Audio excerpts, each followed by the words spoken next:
we do have to start by plugging in the power lab. Sorry about that.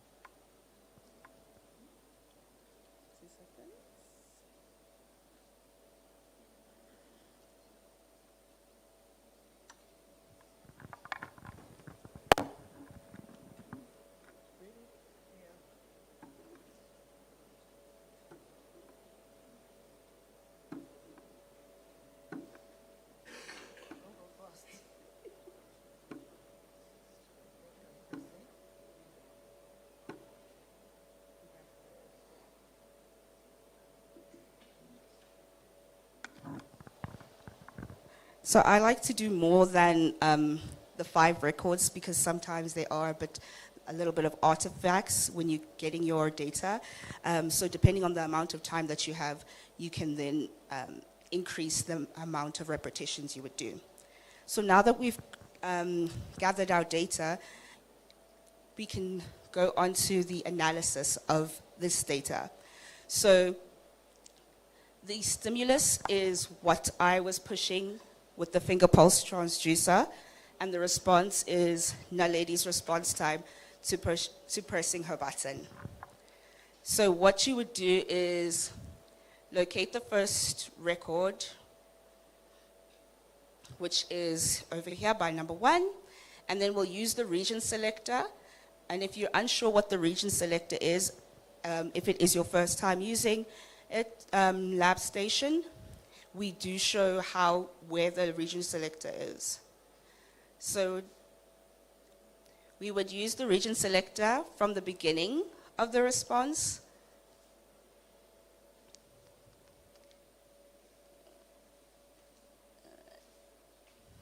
There we go. And then basically we're getting the latency period. So just before, well, just at the peak of your response time. So we have this time in milliseconds, so you can just drag and drop that into your column. So there's no need to type it out, but you do have the option to type it out if you need to. So then I'm going to continue this for from 1 to 5.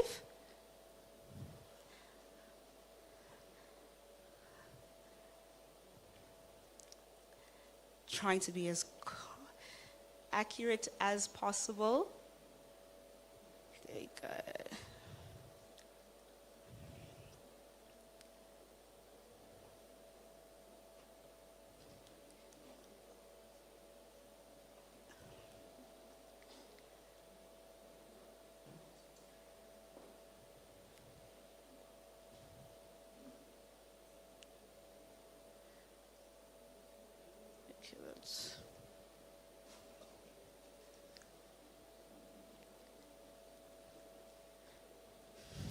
And then automatically the mean and standard deviation has been calculated for students. And if they do need further information as to what standard deviation is, there is a little note so they have more information and can get the background. So from this, the second part of the reaction time experiment is, no, sorry. The second part is pre-warning. So the question is, can warning the volunteer before a visual cue decrease the reaction time for the response? I would actually like to put it towards the students. Maybe by a show of hands, do you believe that if I warn my volunteer before I press, will this decrease the reaction time? Can you, by a show of hands, if you agree, can you put your hand up? No one agrees? Okay, so then I believe based on that, we're believing that warning the volunteer will actually increase the reaction time for a response. But we will test this out. So similar to what we did in the previous experiment, but now I'm going to warn my volunteer Naledi that I am pushing this button. And hopefully we will get great results from this.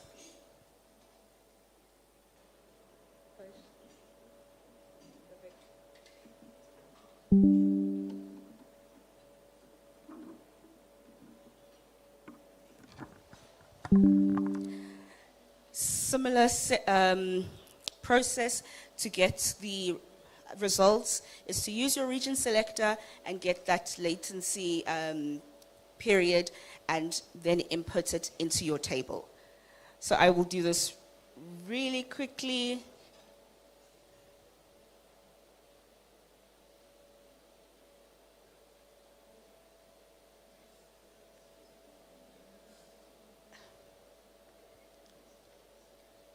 Already we could see with the first recording that it's significantly shorter time than when she was just looking out for my visual cues. But something happened.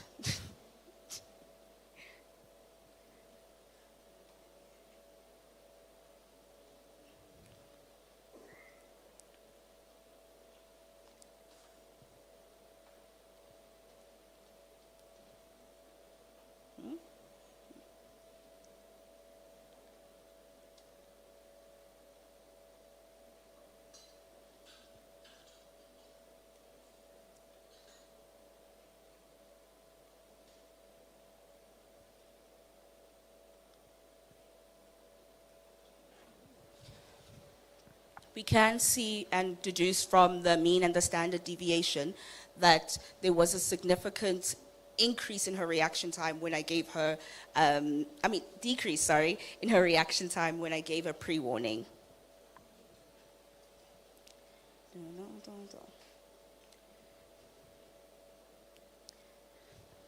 So now the next part of this experiment is, the question is what happens to the reaction times when a cue is regular and predictable.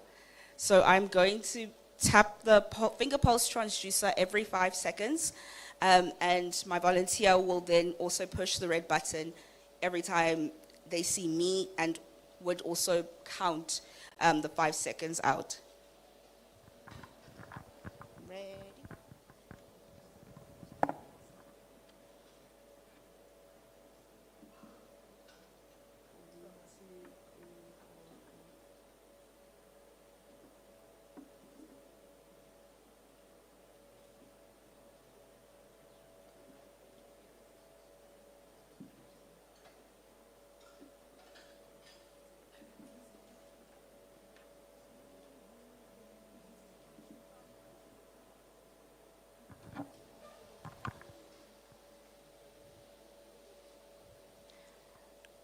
So with the predictable visual cues and the seconds, you can already see with this, I'm not going to count that one, we can already see that the time difference is a bit larger than the pre-warning.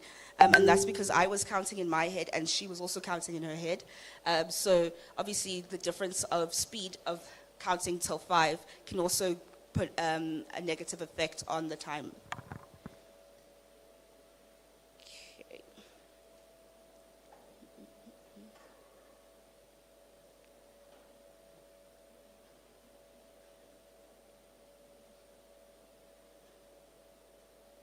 Can't use this one.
was really good.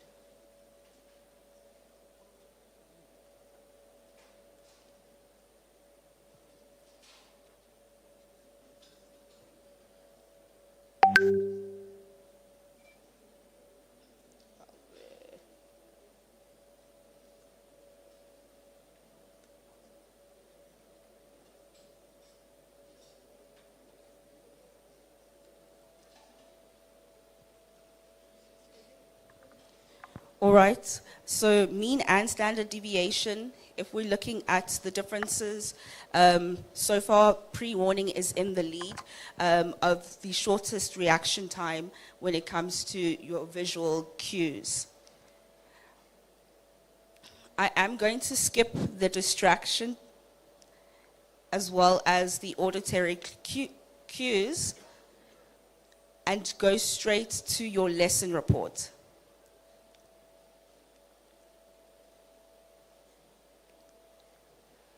So once you have hopefully completed the entire lab lesson, you as a group will get a PDF version of everything that you have answered throughout the lab.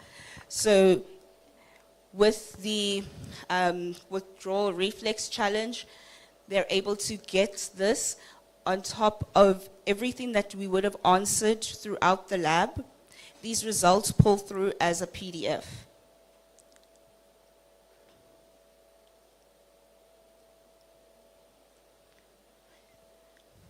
The pop-up notebook is more so geared towards the student, so any tips and tricks that they've learned throughout the lab lesson, they're able to write this here, and then at a later stage, then they're able to just go back and get further information and further understanding from this particular practical. All right, thank you to my volunteer.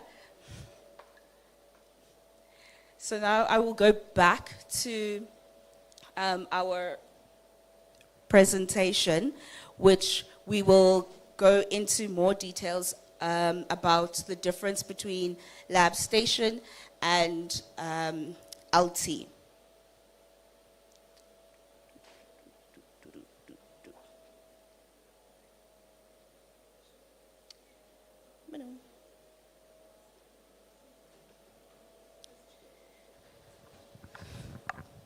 So as I mentioned, LabStation does not require internet. It has over 150 different experiments. Now with LT software, it's a strictly cloud-based learning platform. What this means is that you have access to a lot more lesson collections. So there's over 500 lessons, and this includes nursing, as well as anatomy and veterinary physiology. These three collections are not available on LabStation.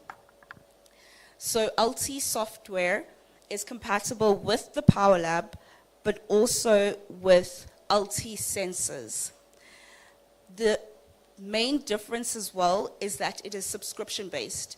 And what this means is each student that you have registered under your course will have a license key. And this allows you to see their student analytics. So you're able to see how often the student attempted to answer the question, when they last logged in to gather their results and to answer the different questions, and who they may have collaborated when it comes to getting their results or their real-time data results. Students can also access LT anywhere. So this means as long as they have internet access, they're able to complete their lab. So if you don't have a lot of lab space, but you have a large number of students, and you have the LT software, what we've seen is the students will come into the lab, gather their results, and then when it comes to completing their lab reports, they will then go home and do that either on their cell phones, tablets, or computers. As long as they have internet access and their license code, they're able to complete their lab lesson.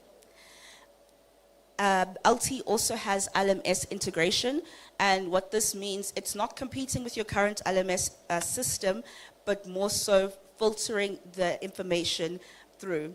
So if you're using Blackboard or Moodle for your students to get their results, what LT would do is take those results from their LT lab lesson and then pull through into Moodle or Blackboard. So they won't need to log into LT necessarily, but can just get those results automatically on their LMS system.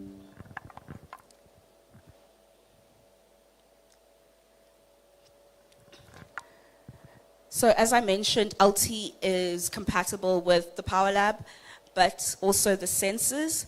So LT sensors are basically USB plug-and-play sensors that go directly onto your computer or your laptop. So it eliminates the need for a Power Lab. For example, I do have this LT sensor that is used for ECG. So we won't need the presence of the Power Lab to do ECG, even though it is possible. But in terms of cost effectiveness, it is best, if you are conscious of that, to purchase LT sensors. So we have still a small range of LT sensors, but it is something that AD Instruments is growing, and they have kits as well within these individual sensor packages.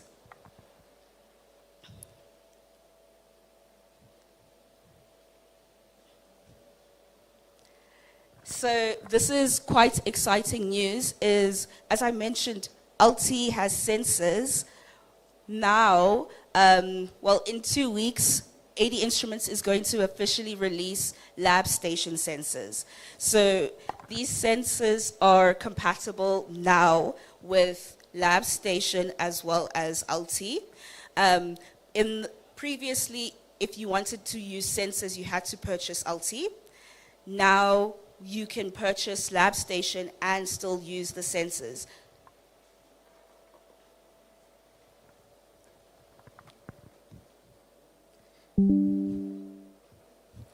I do want to demonstrate how we're going to use the LT sensor, more specifically for the muscle fatigue experiment. I did ask my colleague for the last one, so I think I want to put it more to the floor. If there is anyone that's willing to volunteer, we're doing the muscle fatigue experiment. You don't have to answer any questions, just be the volunteer. It's not for marks. Yay, thank you. Can you give me this, please?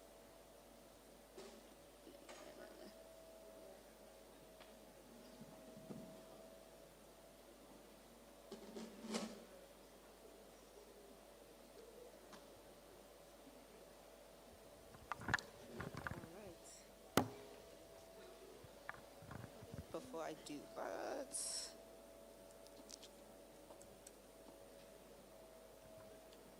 I just have to unplug the Power Lab, and now we're going to plug in our grip force transducer.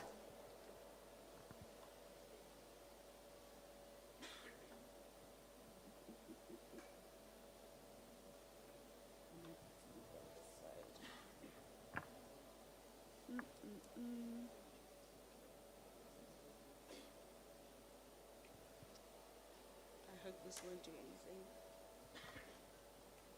Perfect. So in this experiment, we're going to examine the properties of muscle fatigue using this grip force transducer. I'll give it to you in a moment.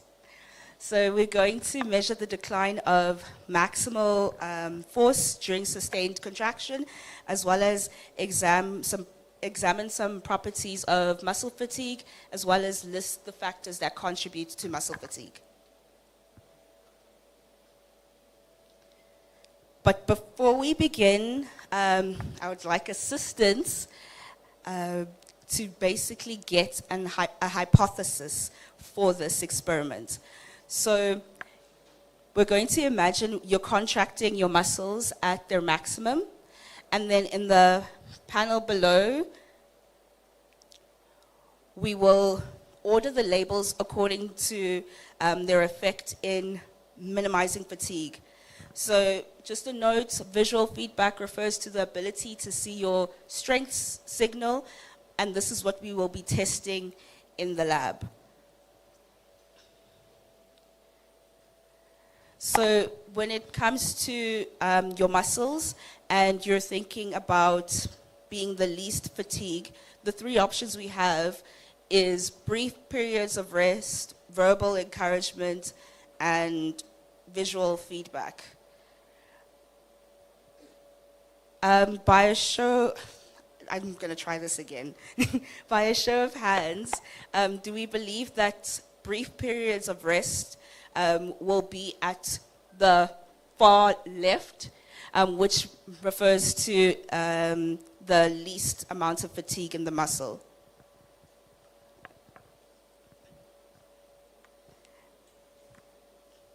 Yeah? Okay, thank you.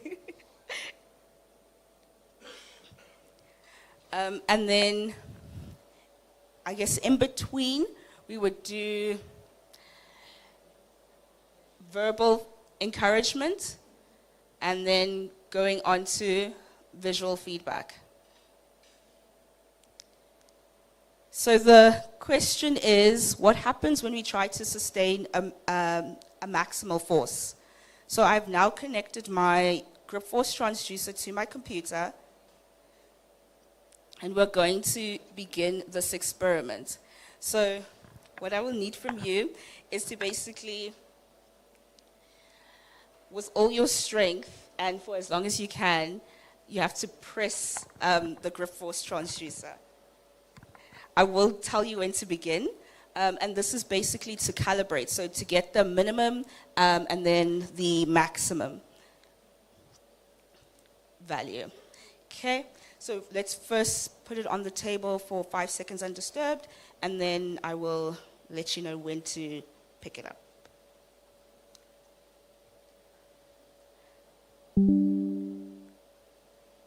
Okay, you can go. As hard as you can. For as long as you can. For as long as you can. Okay, I think that's fine. All right, perfect. So we're going to then auto scale it. So that was about 20 seconds. So now for the calibration part, we use the region selector, as we've seen in the previous experiment. Thank you. You don't have to go yet, not yet. I'm still going to need you. We are going to select the small arrow, which is indicated there, to get our 0%, so our minimum. So this is prior to when the grip force transducer was undisturbed.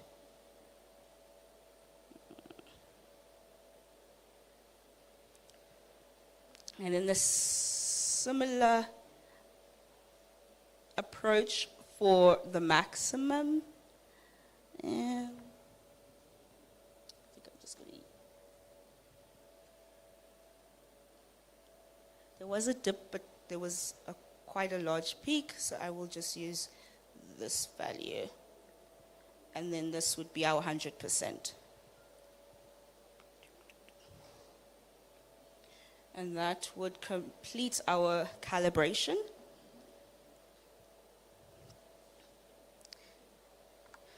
Now, to begin the experiment for muscle fatigue, the question is, how can we explain the decline in maximal force during a sustained contraction? And the phenomenon is called muscle fatigue.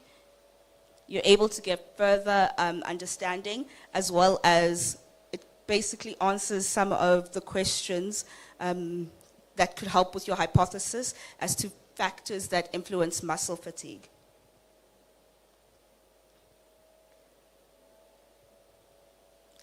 So before we begin, the volunteer needs to be able to see the screen. I'm not sure if you want to maybe position yourself to see the screen. Perfect. And then I will select start. And then you're going to apply about 25% of your maximal grip strength while watching the recorded trace. And then I will then enter 25%. After 25 seconds, you're going to stop. And then we're going to wait 30 seconds for muscle recovery, and then repeat it, steps 1 to 3 for 50, 75, and 100 at a maximal strength. Got it? Cool. So let me just put 25. All right. And once I press start, you can apply 20% of your strength. Ready?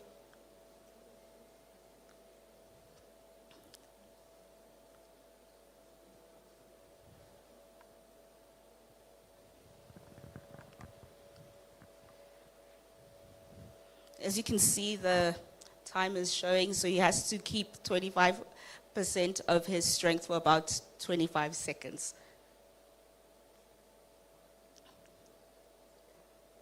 Okay. Relax, you can stop.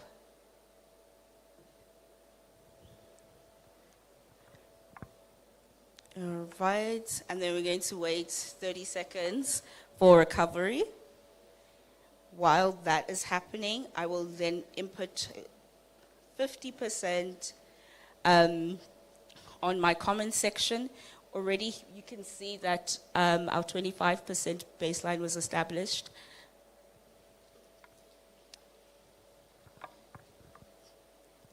Okay, I think it's been 30 seconds. I will start now. 50% of your strength.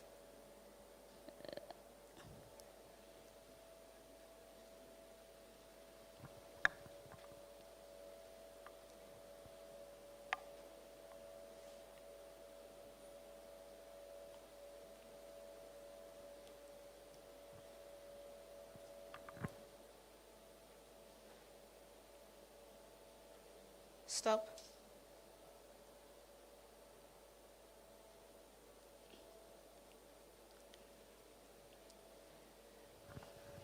Okay. Now we're going to do 75 in a couple of seconds, just waiting for the 30 seconds to elapse.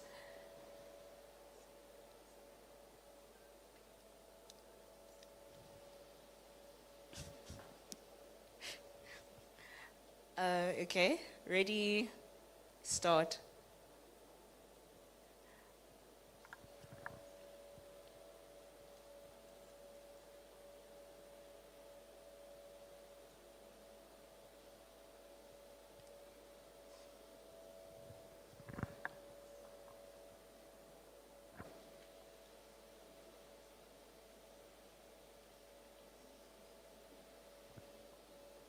Stop.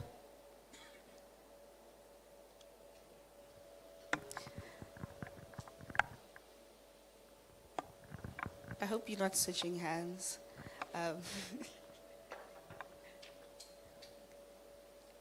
Okay, we're going to wait again, 30 seconds.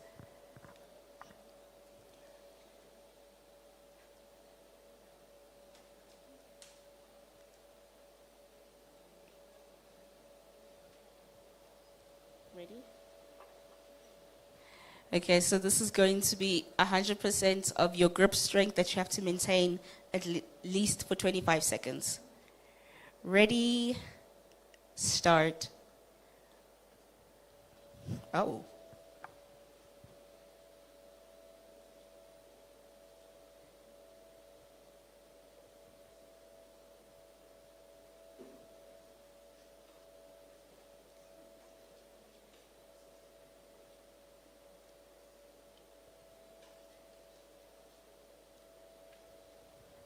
Stop.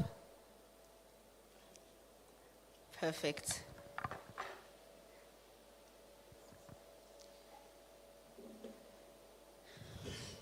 All right. So after we've collected that data, it's now time to analyze it. I still need you to be here. Thank you. So now it's time to analyze the data.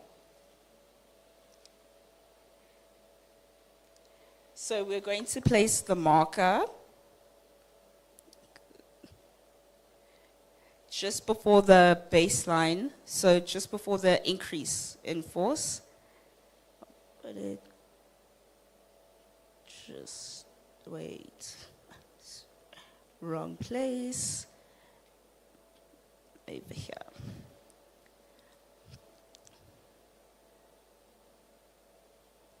And then we're going to place the point selector at 1 second by the contraction. So this is your point selector.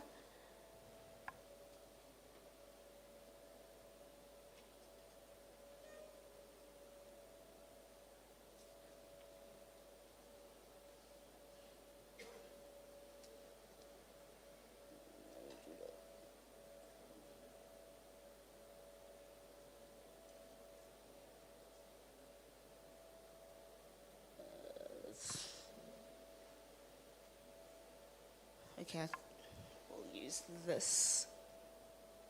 So then we will put in the change in grip force into the table. At 1 second, at 5 seconds, and at 10 seconds. It is not as accurate as it should be. I am doing this with one hand. Okay.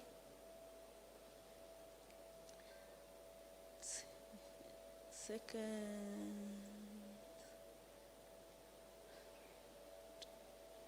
Yeah.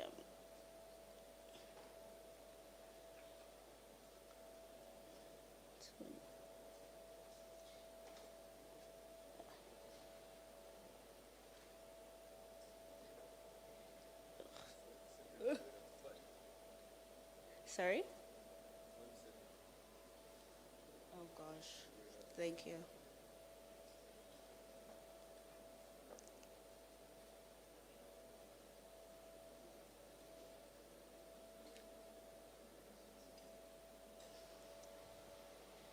So as we've gotten the results for just the 25%, a graph automatically pulls through.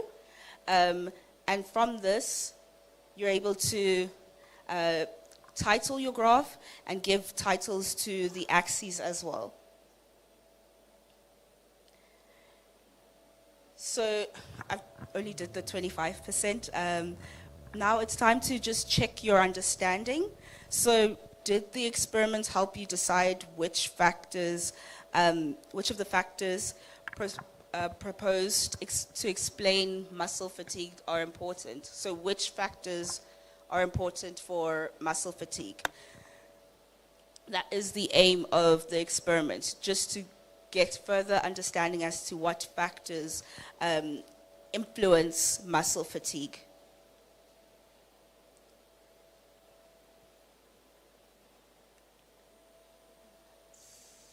So I will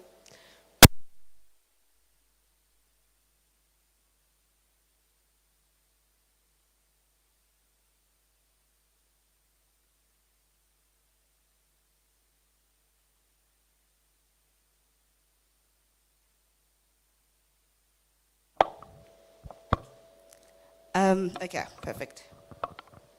So we'll be doing the 50% effort, and then I'll just move over to the 100% effort.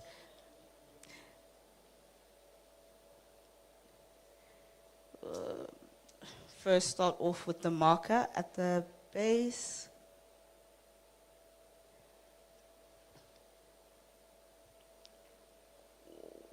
One second.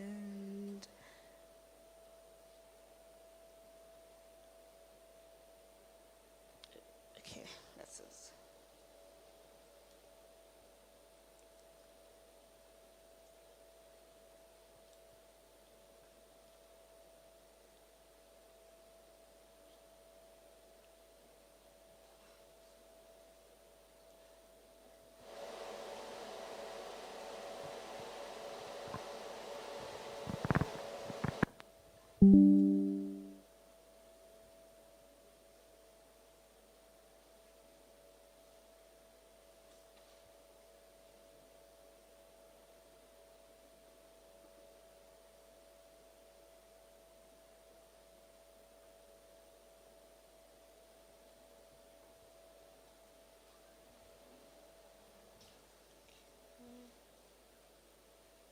now we're going to do the 100.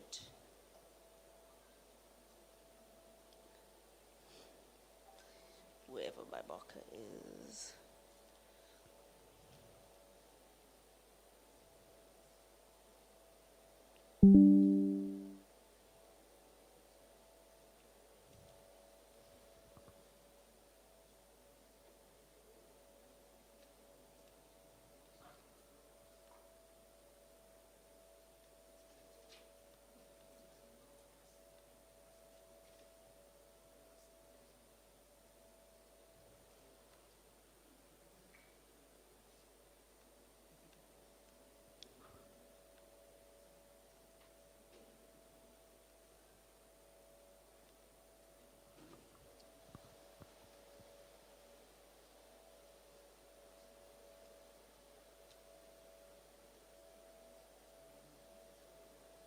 So at 1 second, with 100% of our volunteers' grip strength, it's the first time I got 1 second on the dot.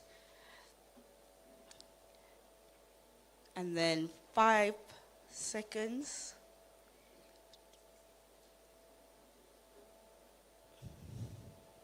Close enough.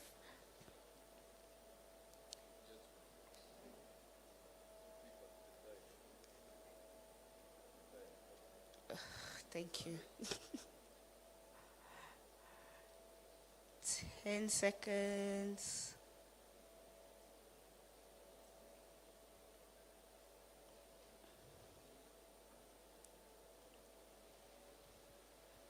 And 20.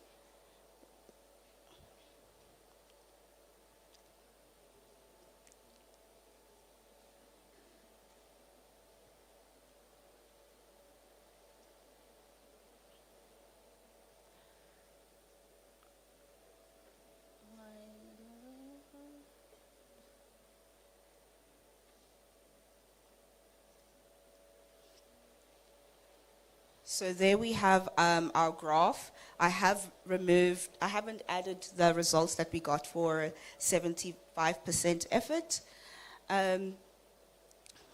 But now as the students, you would then answer the question. For the sake of time, there are model answers that you're able to have on LabStation. These model answers can also be edited and amended by the educator or the lecturer. So this is more so for when would have to grade this yourself. It would be manually graded because answers will vary.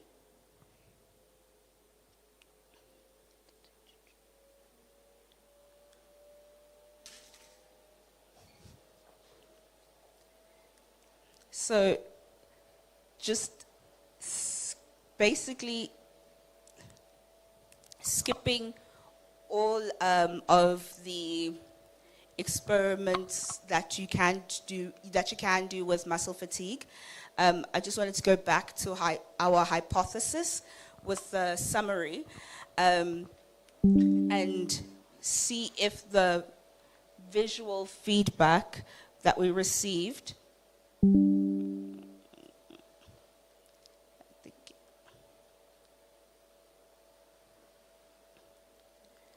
would then confirm the hypothesis that you are the most fatigued even if you have visual feedback, or would brief periods of rest allow you to be the least fatigued?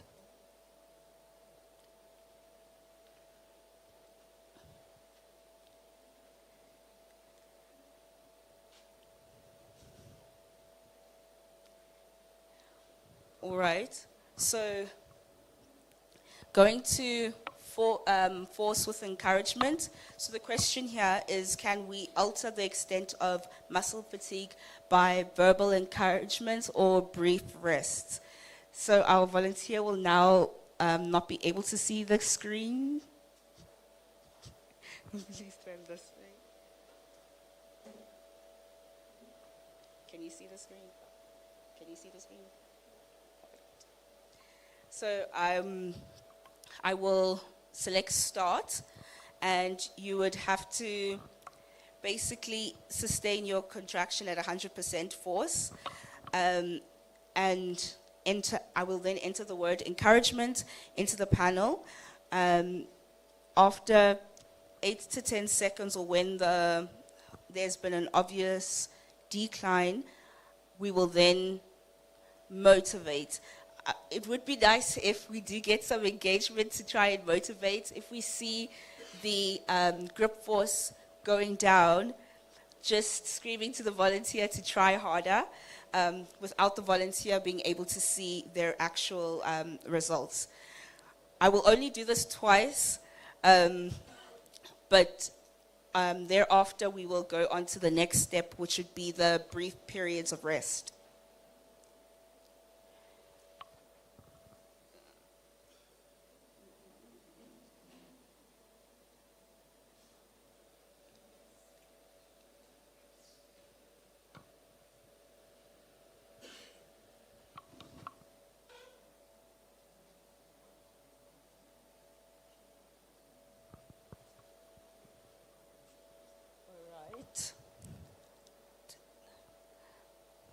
So you're going to try and squeeze the grip force transducer for about 15 seconds.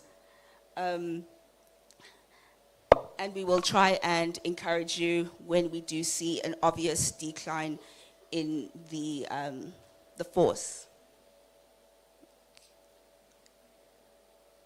All right. Start.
And now we're going to do the brief periods of rest.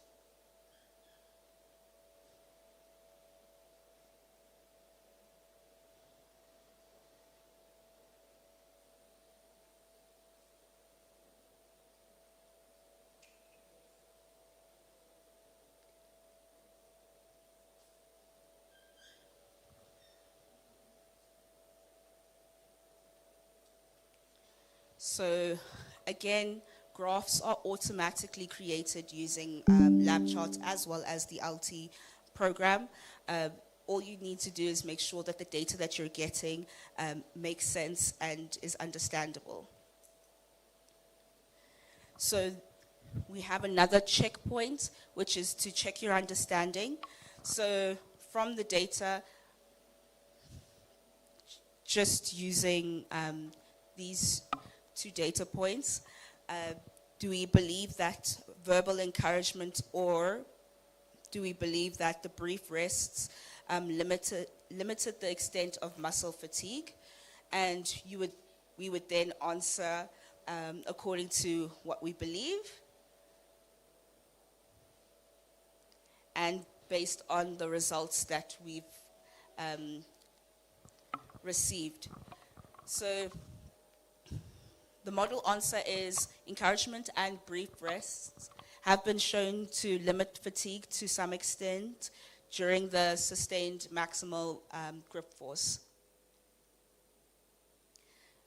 So during the sustained skeletal muscle contraction, can we think of 3 situations that might affect or cause true fatigue? And if you remember, in the beginning of this experiment, we went through the background, well, briefly, and it already gave the answers in that background information. So students are able to go back to that information, or they have a point of reference and they're able to get hopefully the right answer for this.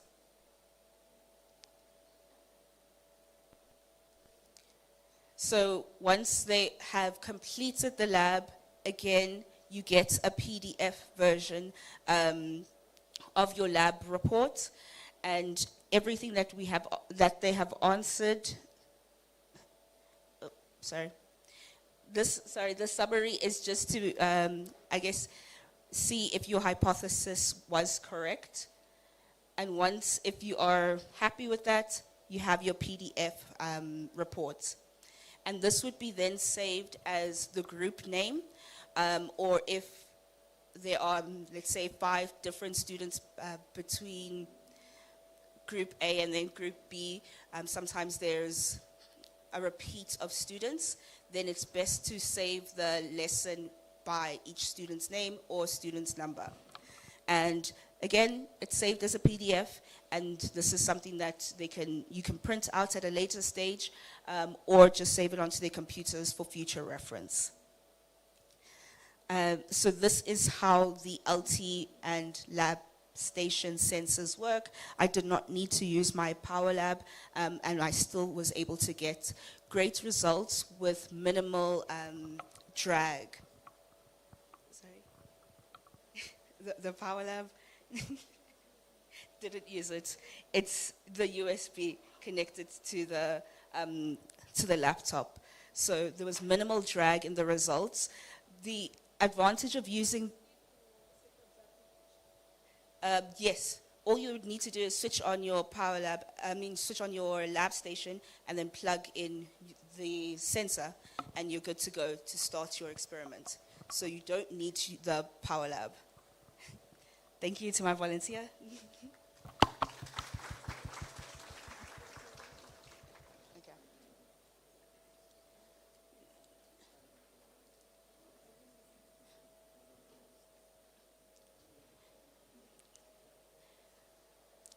So just to basically wrap everything up, I did mention that there is a cloud-based platform where the educators are able to edit and amend their lessons. So we have 150 different lessons for LabStation and 500 for LT. But you can increase that number by creating your own lesson based on the curriculum or based on the curriculum that you are teaching. Main difference, LT requires internet access and it's subscription-based. LabStation is not really subscription-based, and internet is not required. For now, LT and LabStation, you can use the Power Lab, but also you can use sensors. And then a key difference would be your student analytics that you get from LT, which you won't be able to get from LabStation. All right, so this comes to the end of my presentation. I thank you everyone for your engagement, and thank you to my wonderful volunteers.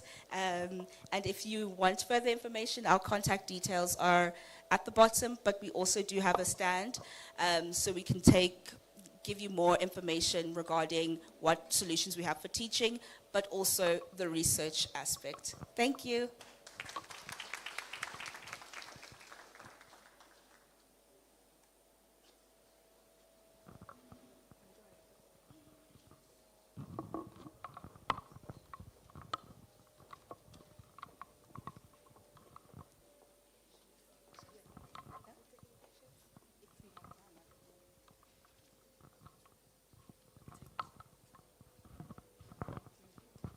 Thank you so much. Do we have questions?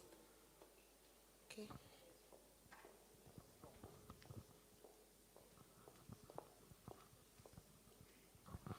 Yeah, thank you, presenter. I'm Godfred Salia from Bustema University. I have 3 questions. We happen to have a biopark student lab. How do you compare AD instruments with biopark? And will they replace the conventional wet labs?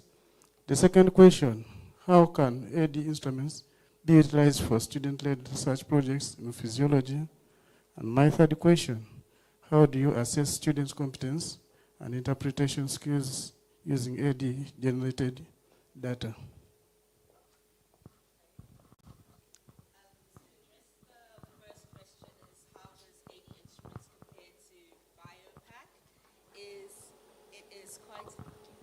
It's quite comparable.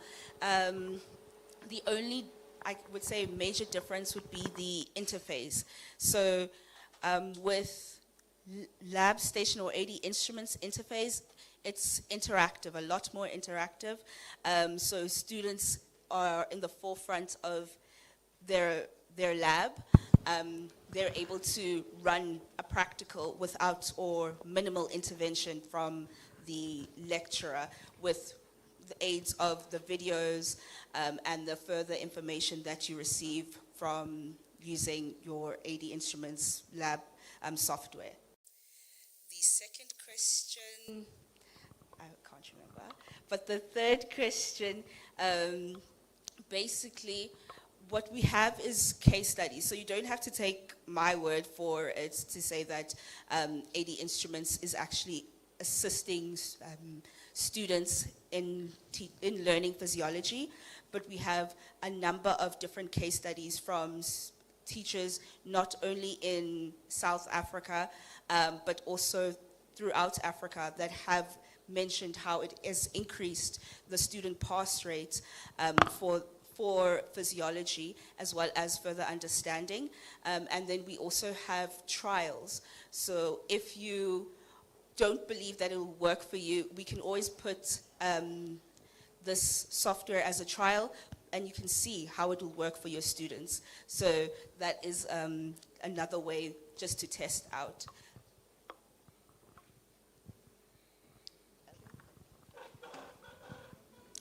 Thank you so much, presenter. My name's Dr. Dilo Robert, Bustema University. I also saw a component on photoplethysmography, and would like to inquire a little more related to nitric oxide mediated vasodilation. Biopack has a transducer, actually, that does also photoplethysmography, just like we have seen in ADT and LT. However, I wanted to know how many transducers are available for PPG in AD system. And then does it compare to endopart in reactive hyperemia index, probably in assessment of endothelial dysfunction? Thank you. That was a very technical question, and I do not have that information at hand, but I will take it back to the supplier and get you that feedback. Thank you. Do you have any more questions? Okay. Okay.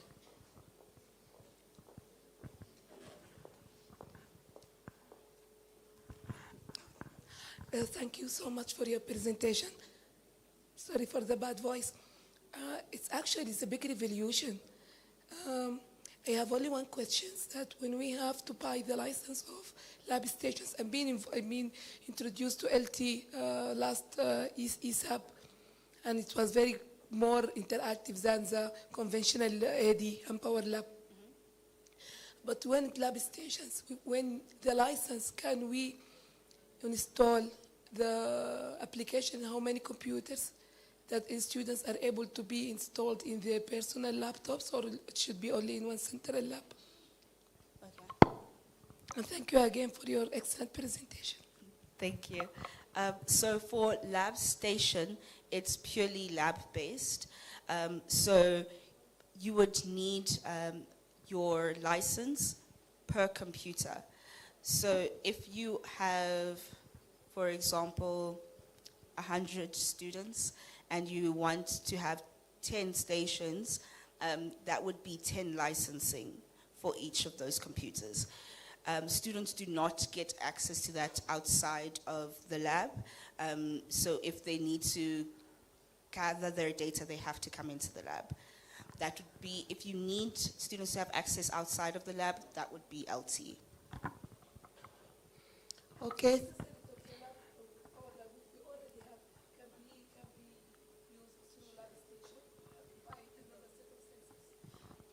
If you want to use the sensors instead of using just the Power Lab, just sensors instead.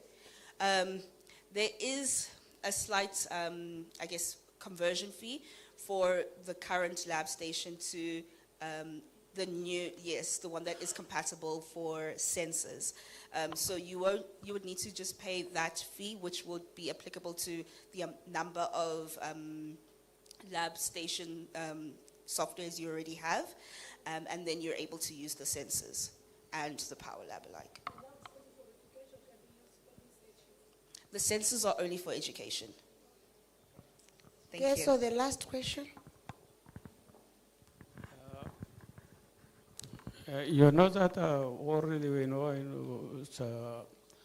nerve conduction impulse is affected by whether environmental temperature or body temperature.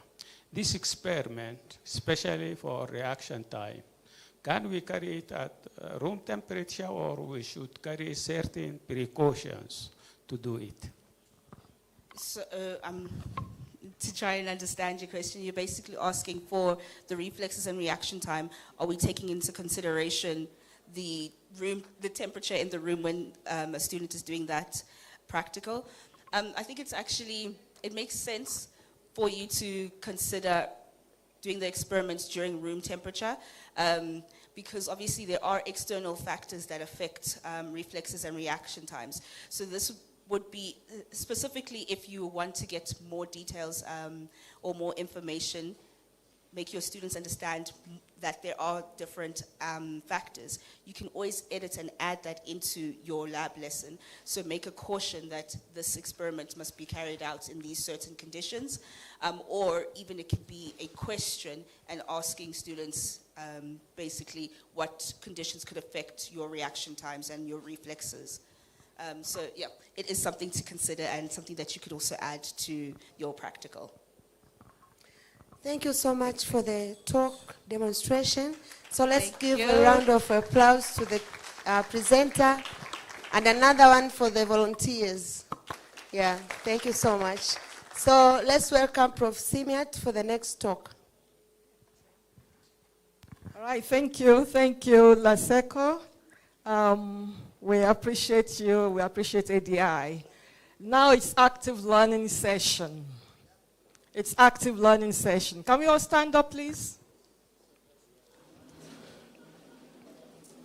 It's active learning, so we're going to be active.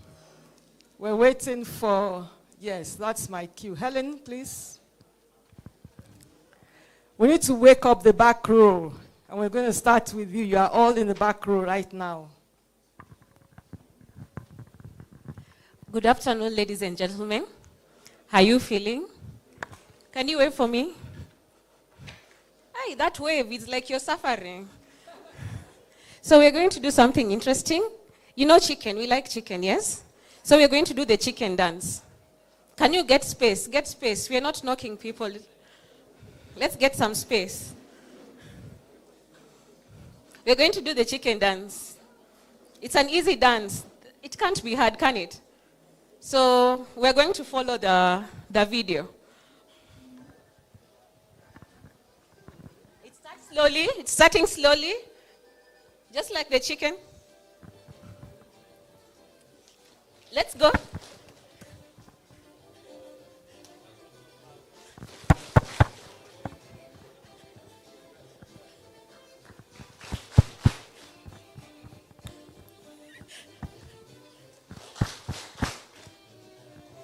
Relax, enjoy.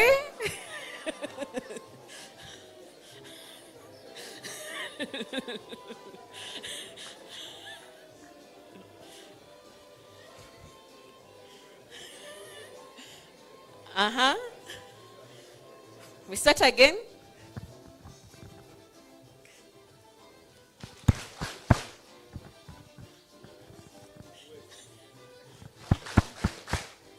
I can see the people are not dancing here, this side.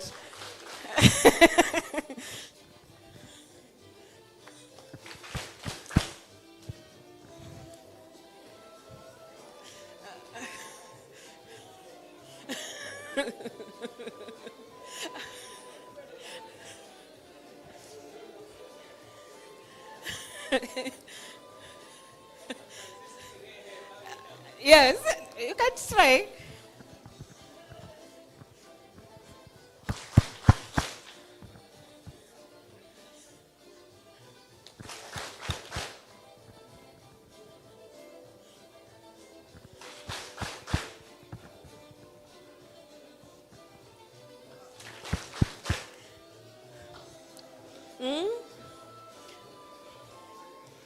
Do you notice the speed of the chicken that are moving behind?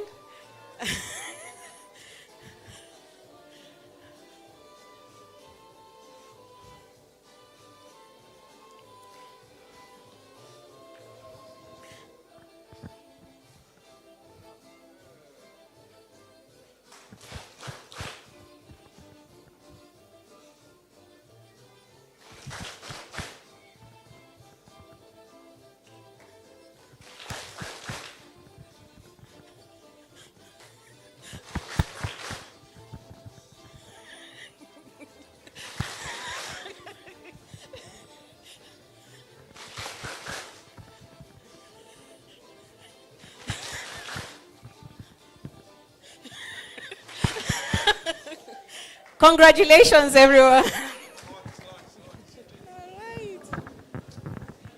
Well done, everyone. Now that you've woken up, we're going to have this room arranged into 10 groups. So look around, we turn the table, you face your partner, whatever. We need you to please be in 10 groups. Can we do that for the next 2 minutes?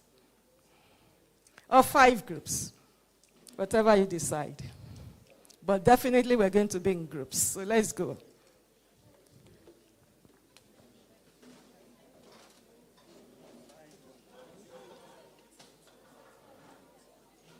All right, so my president has overruled. We're doing 8, so 2 in each row like that. Just divide yourselves into 2, but I want students with faculty. Okay? Students with faculty, not just students alone. Students with faculty, let's mingle. So we have 8.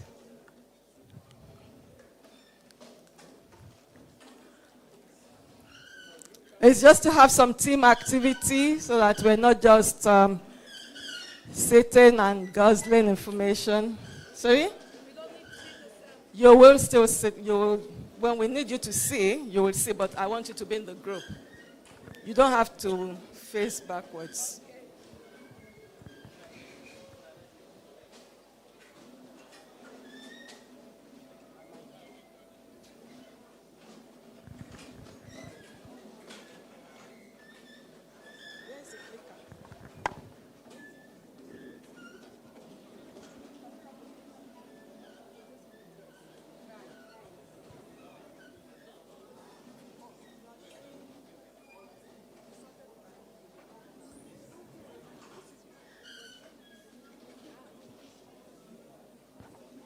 All right.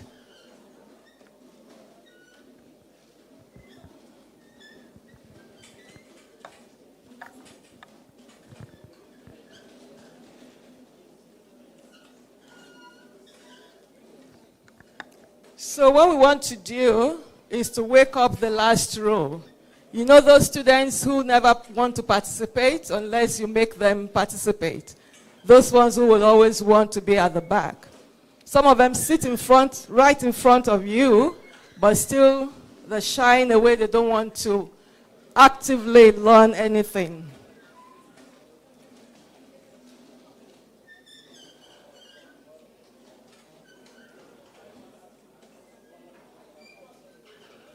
All right, thank you. You are University of Rwanda.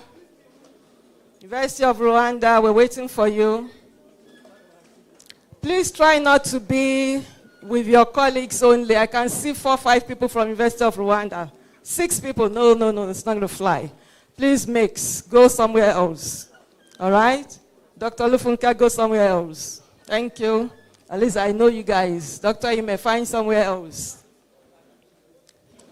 So, the purpose of this workshop is to equip the faculty, especially on different tools. This aspect that I'm leading, I'm going to be teaching you how to have your students work with concept mapping and gallery work. The second segment by Dr. Helen Kinyi, my colleague from the American University, will be on using a classroom jigsaw puzzle. Okay? So we want for you to turn your classroom into a space that students are leading in their own learning. Okay? So that's the whole purpose of this workshop. We always say that physiology is a living science. It's a science for rote learning. It's something that is actively happening in all of us. And as physiologists, we always want to know why, how, what is going on.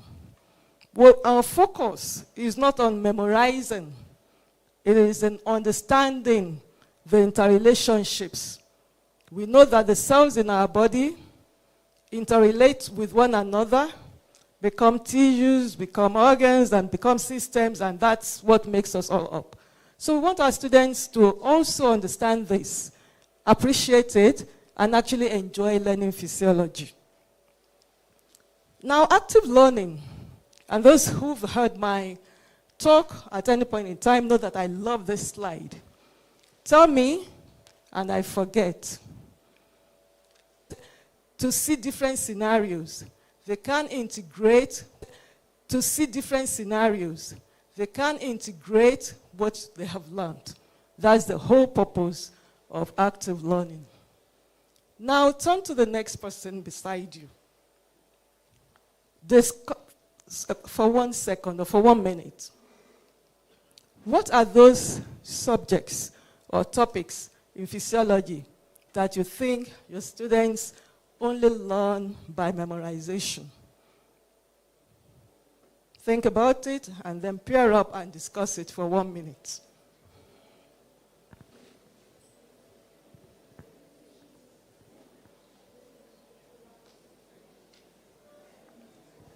We all have been teaching for so long, we know what students like to memorize.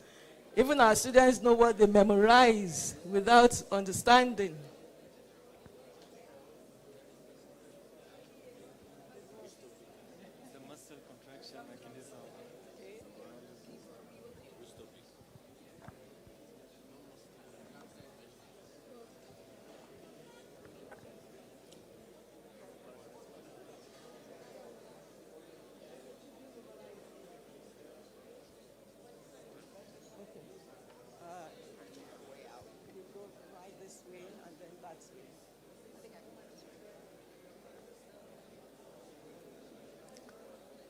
Now I'm going to ask you to share, and I will start with this team of students, with this pair. Tell us what you have discussed.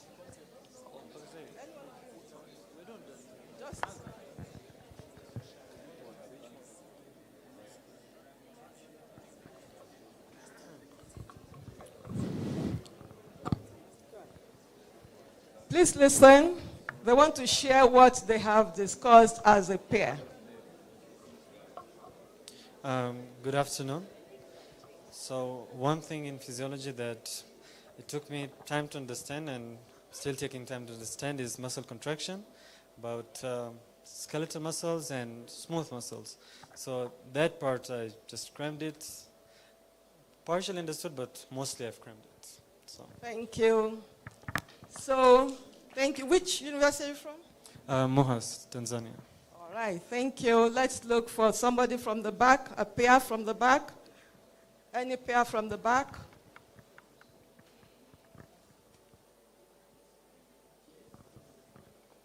They don't need to volunteer, just ask one pair.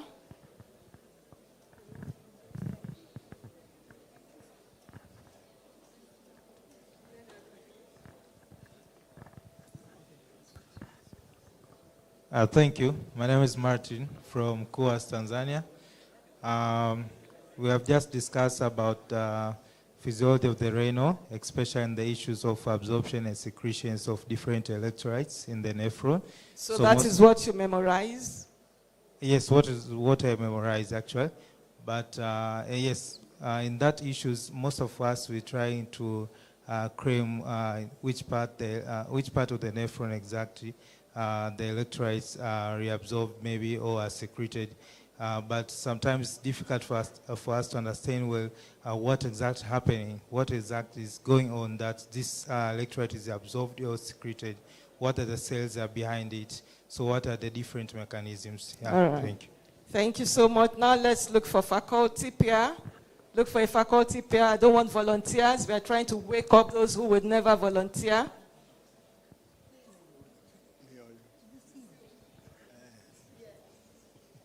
All right, my name is Professor Danilowu. One of the things I've been discussed with the students and my peer is that neurophysiology is one of those things that students memorize. Neurophysiology is very easy.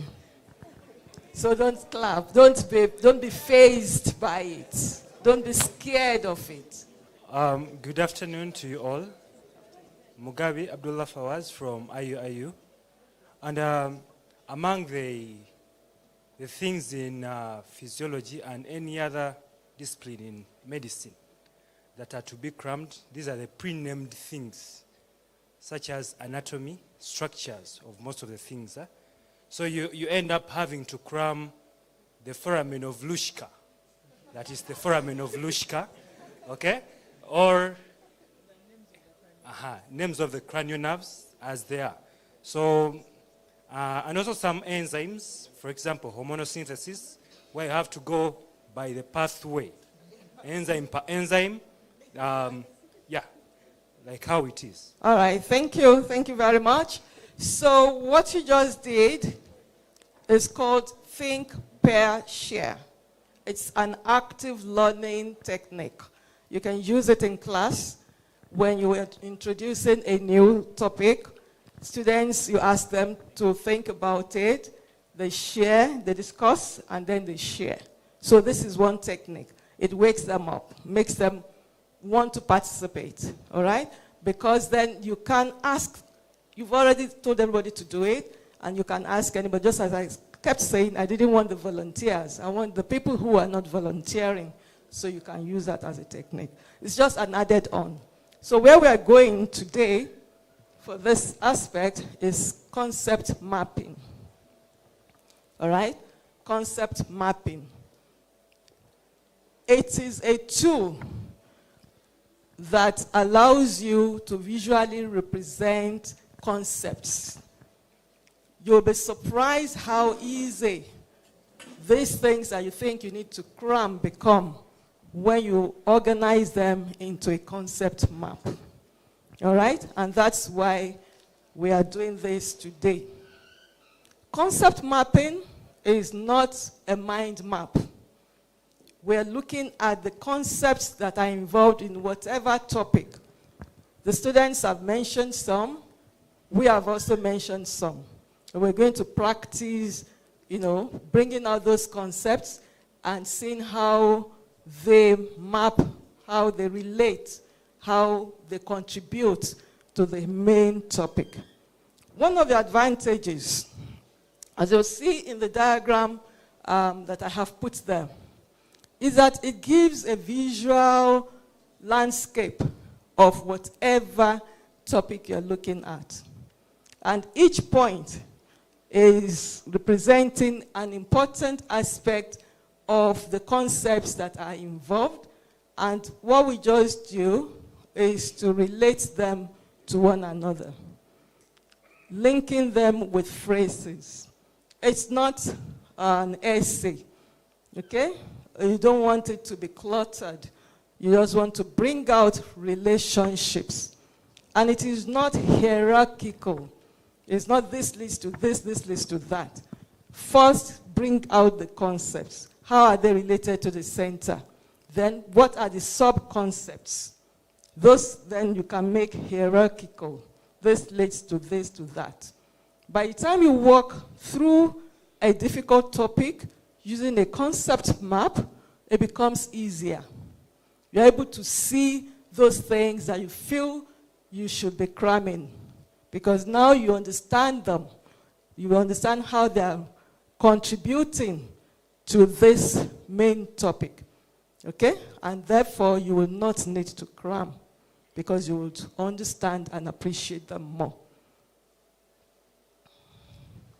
So, the main advantages of using a concept map, I've mentioned some of them, it encourages causal factors and allows you to integrate information. Sometimes, if you're looking at, for example, maybe blood pressure control, there's renal, there's heart, there's the vessels, there's the endocrine, all of them. How do they come together to ensure blood pressure is properly controlled? So you're looking at the contribution of the different concepts. All right? So, and there are other things in the body that you can do like that.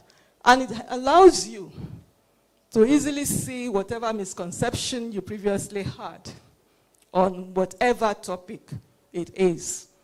Today we're talking physiology. You can apply it to anatomy, to biochemistry, pharmacology, anything. All right? So it makes our lives easier as students of medicine. And when I say medicine, I'm not leaving out nursing, pharmacology, and every other thing.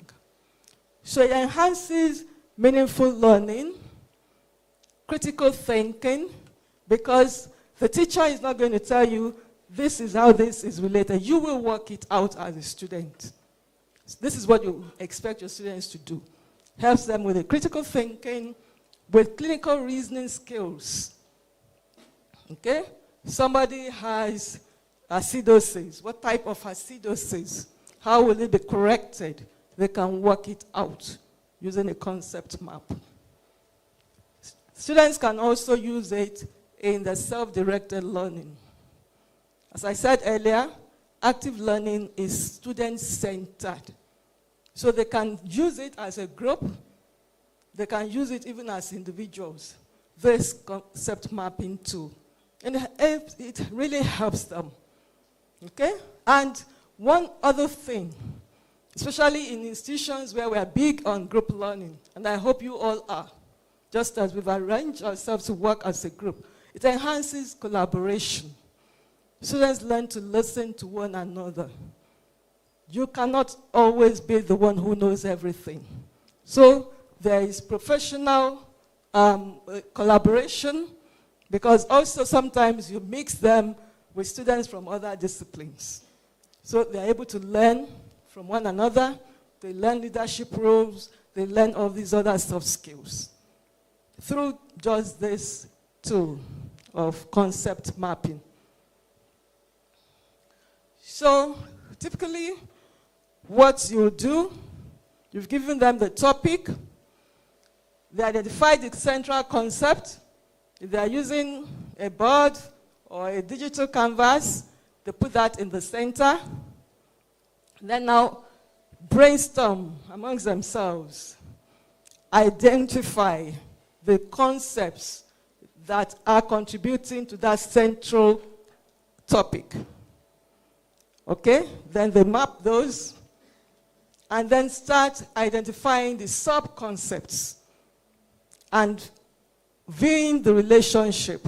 How is this causing this? How is this helping that? All right? When you're able to do that, for you to be able to do that, you would have done some thinking. So it helps you become analytical. There is no way you will memorize everything. It's not necessary. You can work it out. Then you create the directional links using arrows, showing what is going where, what is leading to what is affecting what, and all that.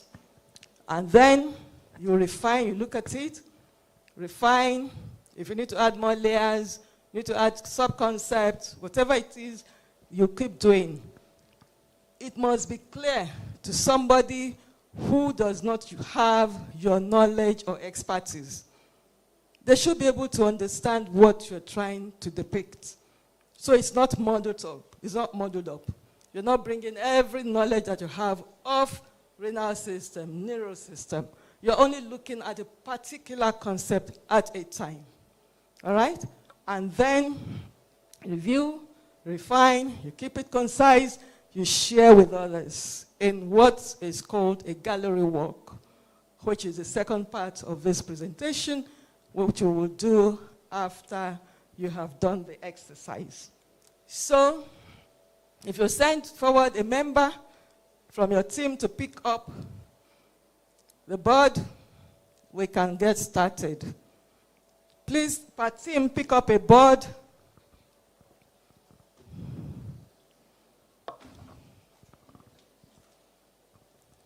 And a pen. There's a pen, the markers here. Just pick up one.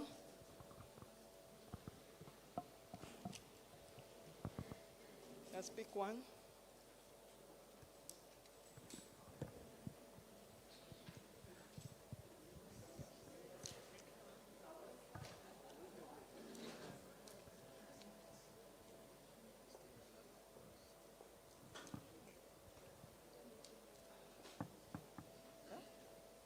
One more.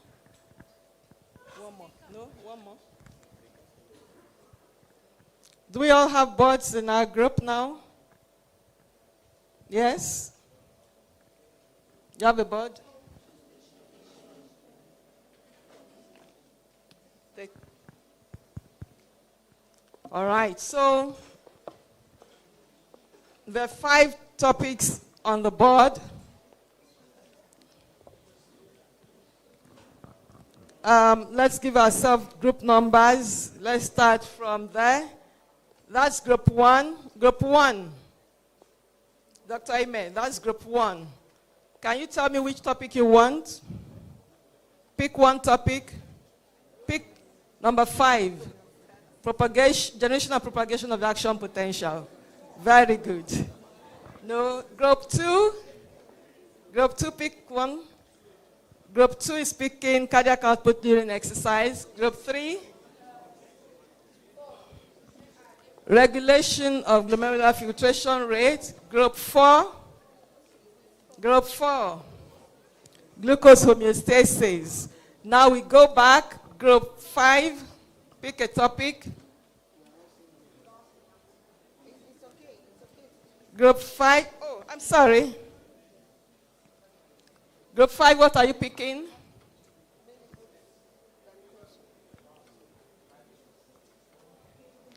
Glucose homeostasis. Cardiac output during exercise. So we have 2 of those. Group 6, glucose homeostasis. Group 7.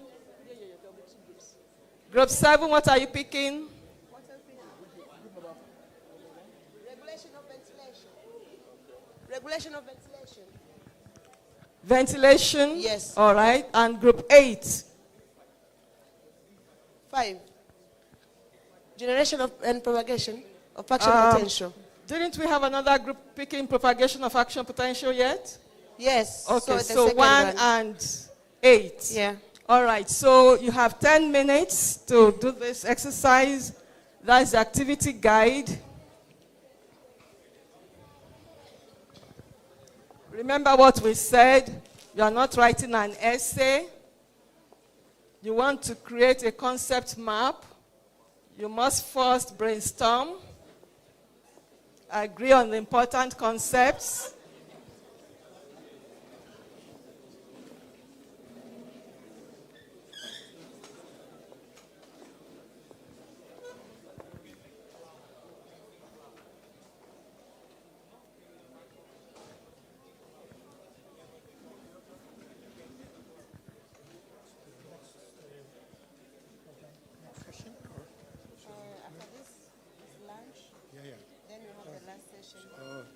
So the demonstration from the PlayStation was shorter. Remember, you are not drawing a table.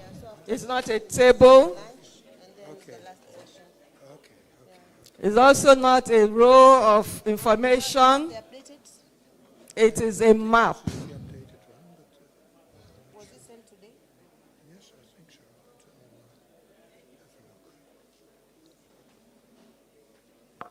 Too many versions, maybe.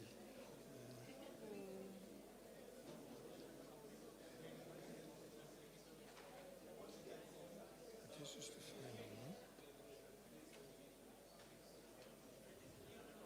Should all be contributing. That's the essence of working together. Yeah, it should be this one. Okay. Yeah, so now we are doing this one. This one is done. We'll finish with this. And then sightseeing. Okay. Yeah. Oh, that's strange. Okay. Anyway, I thought after we had, there was this demonstration from the ADI. Yeah, so that was this one, strength and physiology, practicals to promote. Okay. Yeah. So and that has been swapped? Yeah. No, it's this one, and these were the presenters. So she did both press demonstration. Yeah. And then now with this one. That was swapped. Yeah. Okay. Yeah. Okay.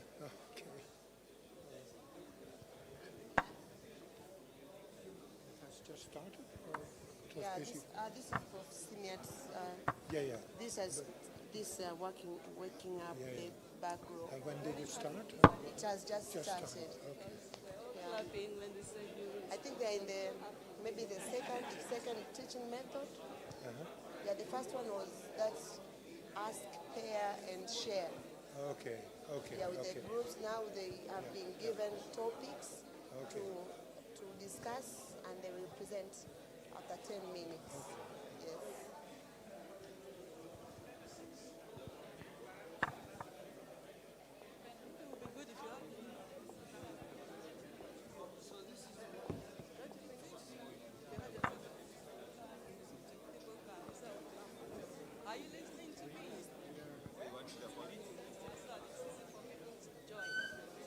In the center.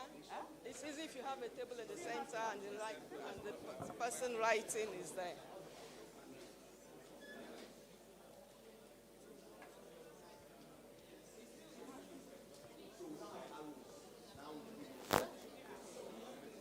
Put your table in the center so everybody can see.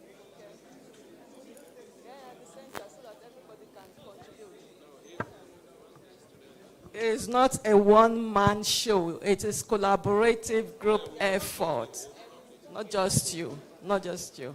So do not depend on one person. Do not put the load on one person. That's what we do in group work. Everybody contributes. All right?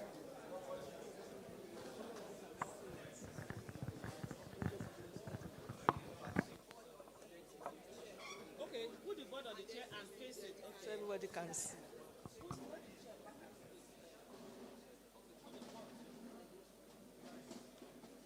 So how will you see, madam? How will you see? Oh.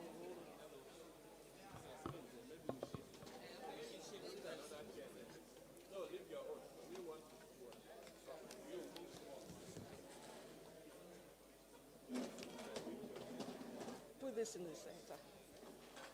Put this table in the center. Everybody crowd around and walk together. Okay, work together. You're supposed to be working together. This is what you do with your students. So it's not one person doing the work.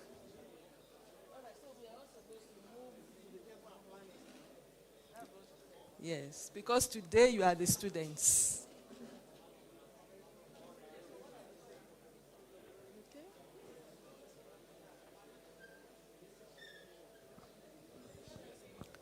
Remember, it's a timed exercise.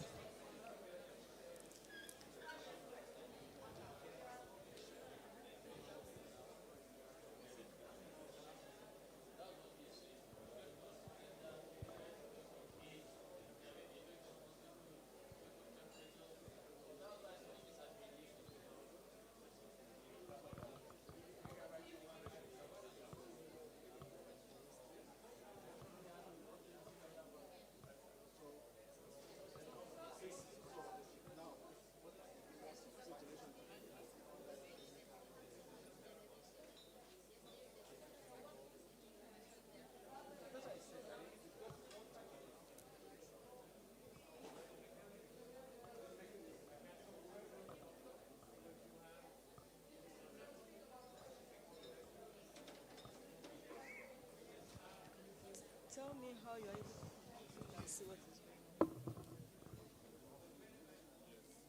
How? It's not possible from where you're sitting. You're supposed to be contributing.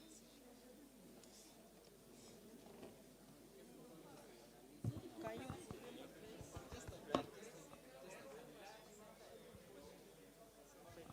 two people? It's just that you have only one pen.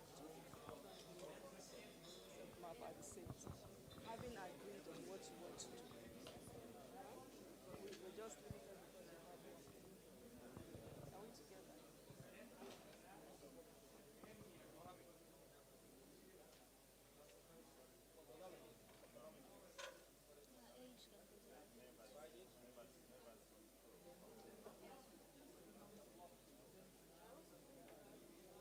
Remember to show how they link.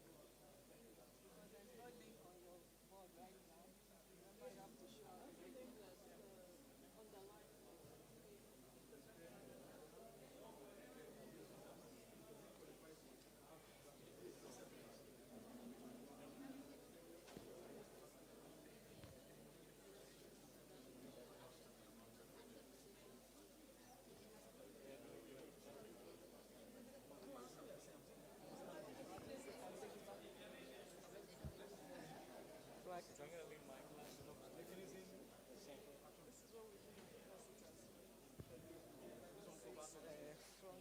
That is only for the SS preparation when they have individual assessment. Otherwise, they have group assessment. And I also like to give open book, which is a term test. They feel easy and then they realize they are in a crap.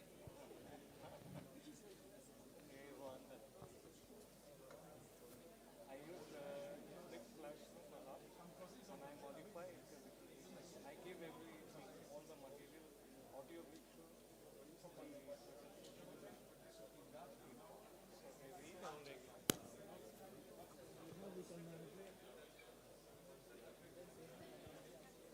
Class. They already know what is happening. And then video has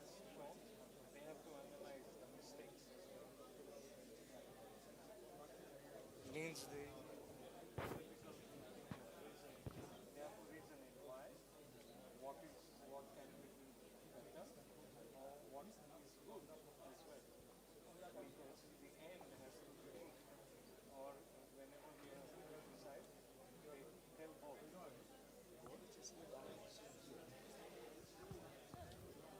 Makes sense. Just come to class, write notes and go back.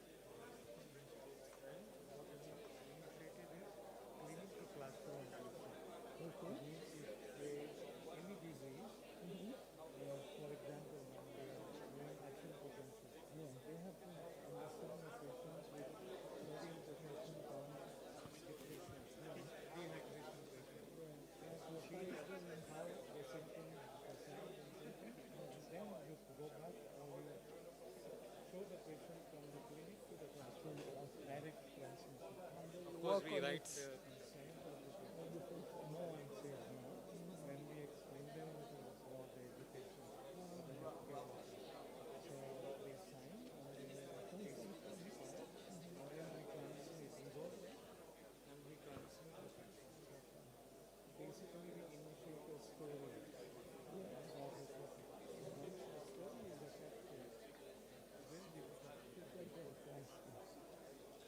Thank you so much. What's your name? Niranjan. Niran? We call it ninja. Ninja. Okay, thank you.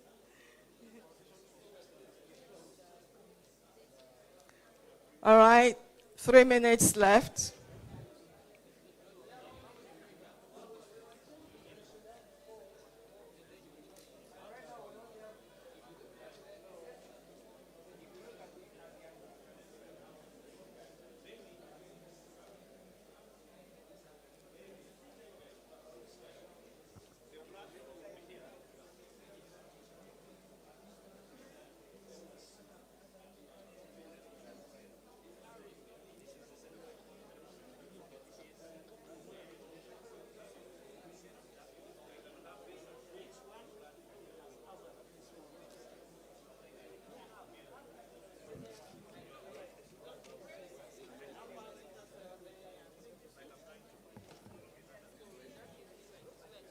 Two minutes.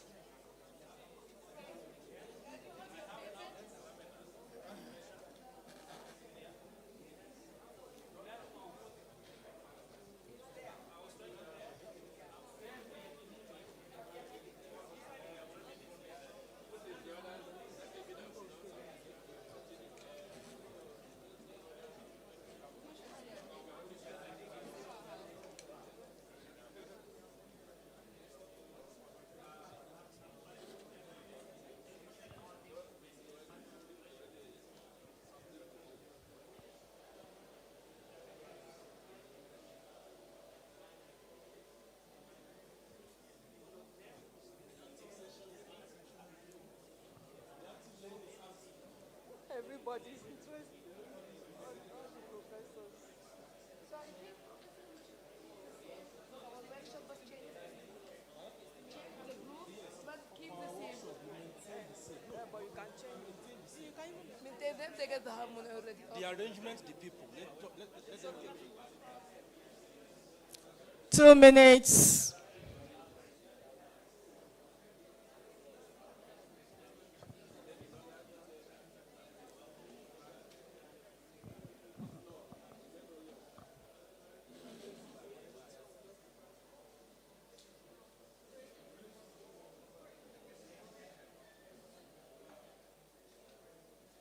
Why is this one going back?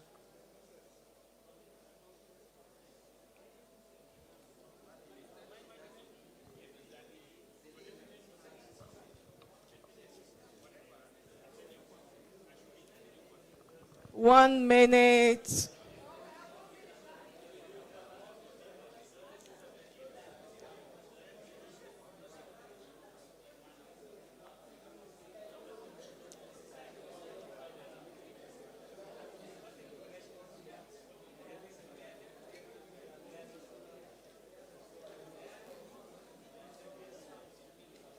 $30, $25, 20,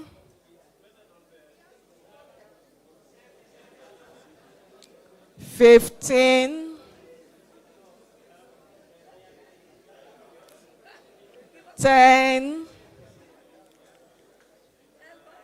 9, 8,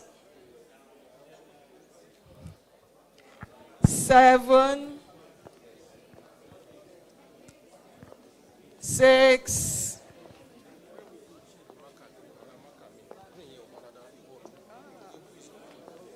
5,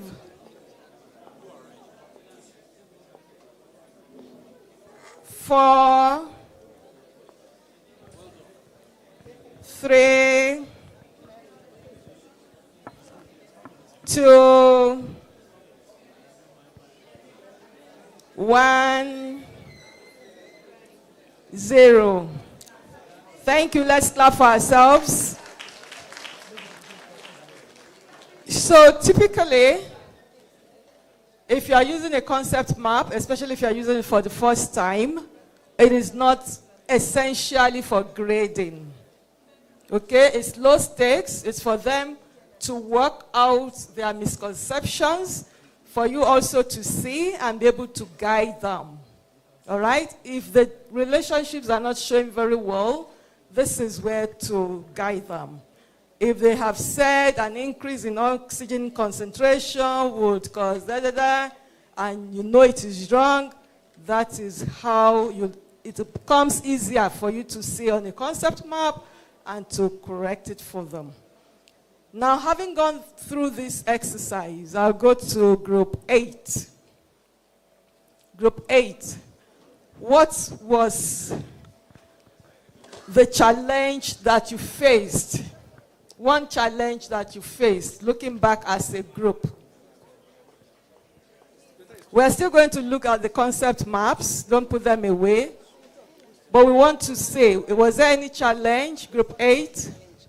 Group 8, please. No volunteer, anyone? No, not you. She has to choose anyone.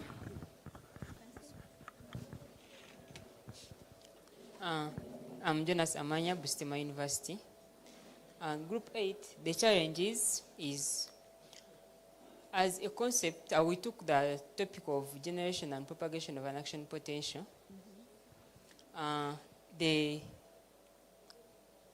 Yes? Oh, sorry. On generation of the topics, the 6 concepts to follow, since it is a process, picking out the major points to pick to make them as the head of the major steps of the process, as we have to, for you to make it for a person who has not been or who has no idea to understand, it kind of looks big. It may look small to a person who has an idea, but to a person who has no idea, if I make a concept map of about 6 topics, it may appear too small for a person who needs to understand the whole concept, as it is a very big concept. Yeah, and also,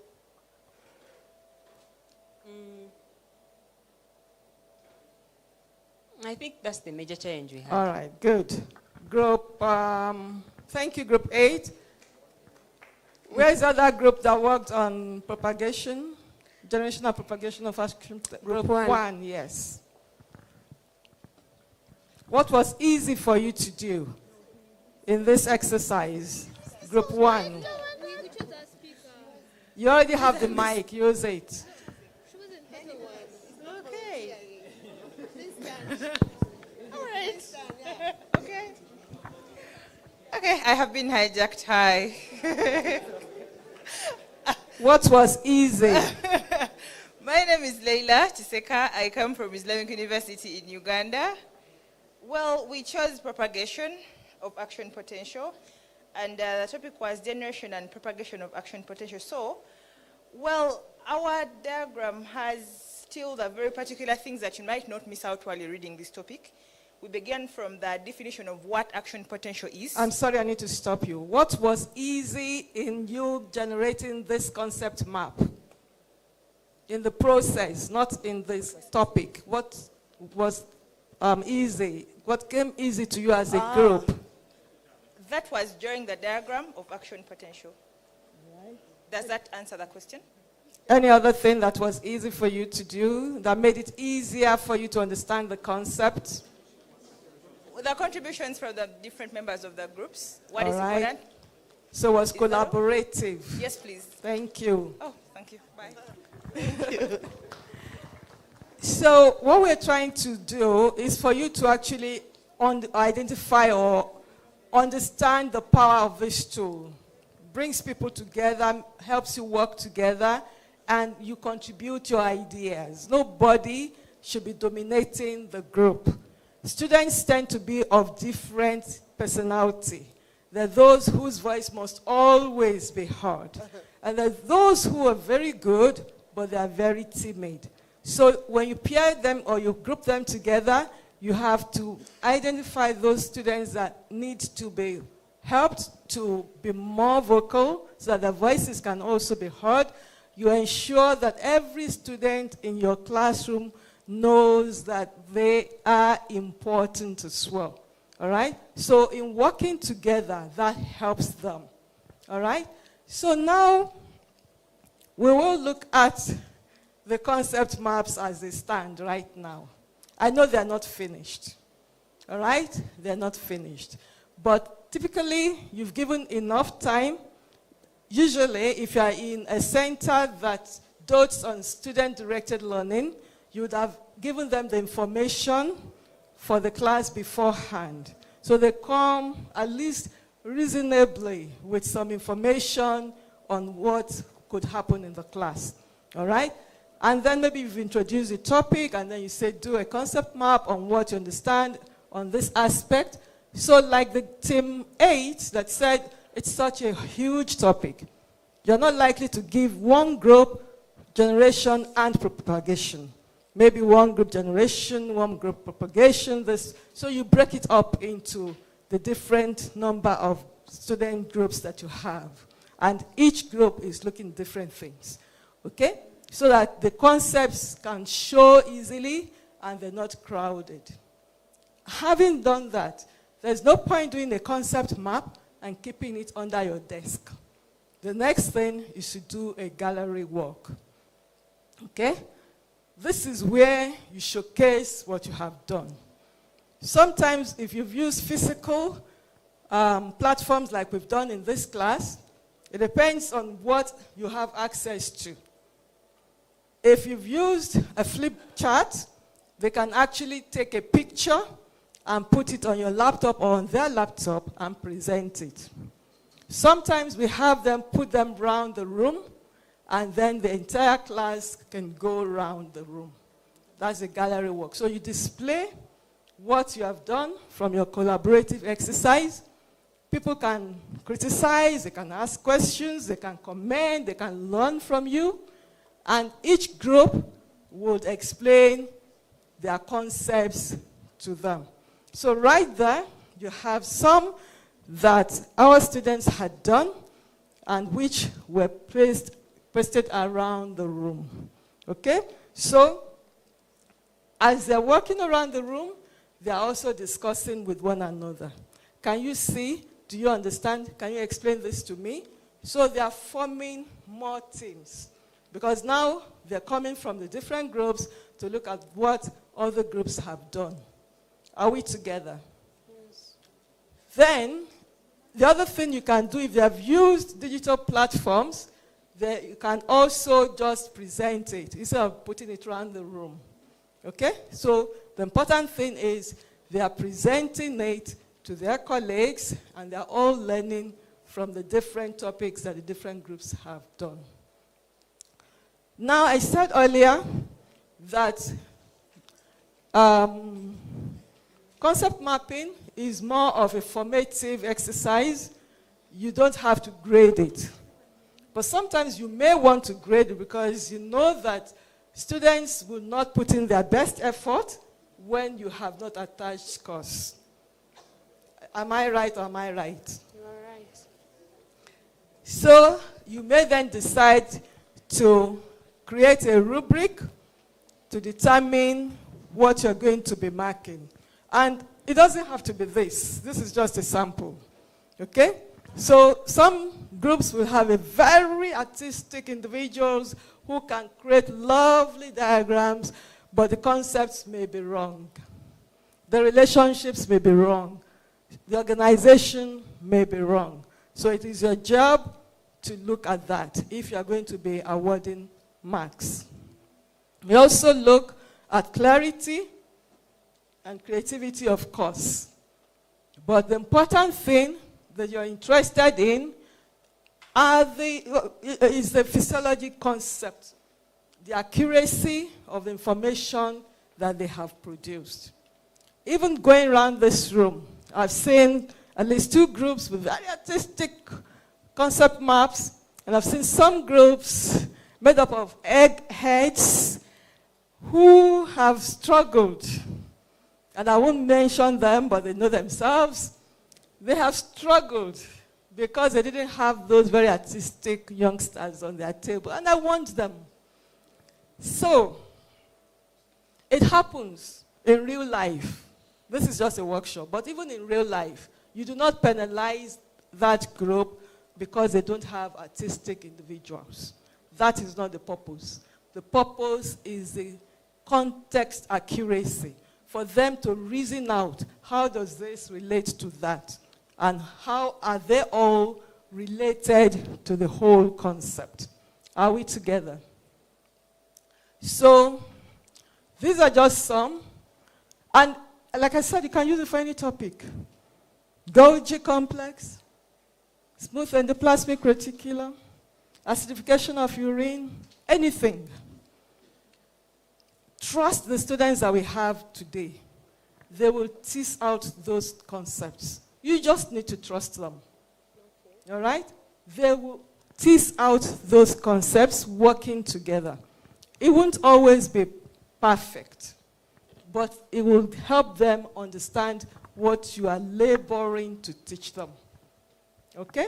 And that's why I said, if you just show them to us, but don't rub them off. We may want to come back to you later to explain. You can take them around the room. Your topic, just show them to every table. Your topic being propagation, or generation and propagation of action potential. All right? That's group. Which group is yours? Hello, sir. Young man. Are you group 1 or 8? 8, good. And we can see group 1 going there. All right? Typically, you would have them just hang it somewhere and all the groups will rotate, or you take a picture and put it up and everybody can see at once. Group 2, your topic was what? Cardiac output during exercise. There's another group on cardiac output during exercise. Please bring your concept map. Yes. Please bring them forward. Don't drop them on your tables. Put your group numbers on top. Take it around the room, please. Group 5, you have the same topic.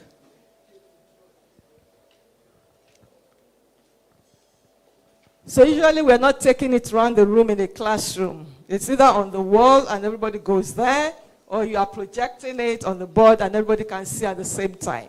All right? And the team will present what their concepts are. Okay? How they've linked this and that. Just take it around the room. And when you are done, put your number, group number, and bring it to the front. We're sorry the green marker didn't do very well. We apologize. Put your group number and bring group 3. Group 3, what was your topic? Okay, glomerular filtration rate. Did we have a second group on glomerular filtration rate? No? Okay, group 3 show us. Group 8, bring your board to the front. Group 4, what was your topic? Group 4, what was your topic? Glucose homeostasis. Where is the second group on glucose homeostasis? Please show the others. Put group 4. Group 6. Group 6. Group 7. Group 7. Let's have your... You can take pictures after the session, please. Take pictures after the session. Thank you. Group 8. All right. So look at other people's concept maps and then decide if we have enough information to make the topic easier. What would you rather have done differently? And before I go, can I see which of my colleagues will be trying this next class or next trimester or semester? Nobody? I will do it. All right. And which topic do you think will benefit most from concept mapping, in your opinion? Control of blood pressure. What other topic that you teach you think will benefit more? Shock, glucose, regulation. So any topic whatsoever.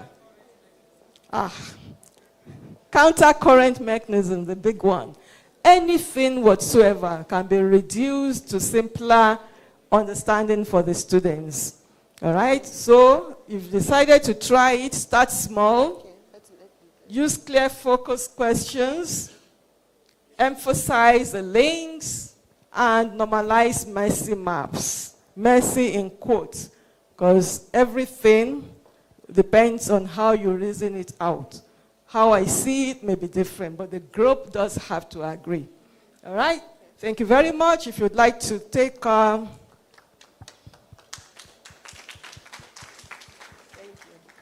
So that's a concept mapping software. You may want to download it if you want to practice. I'll hand you over. Well, let's take one or two questions before I hand you over to Dr. Helen Kenyi. Do we have questions? We are happy. Oh, okay. Dr. Ime. Okay.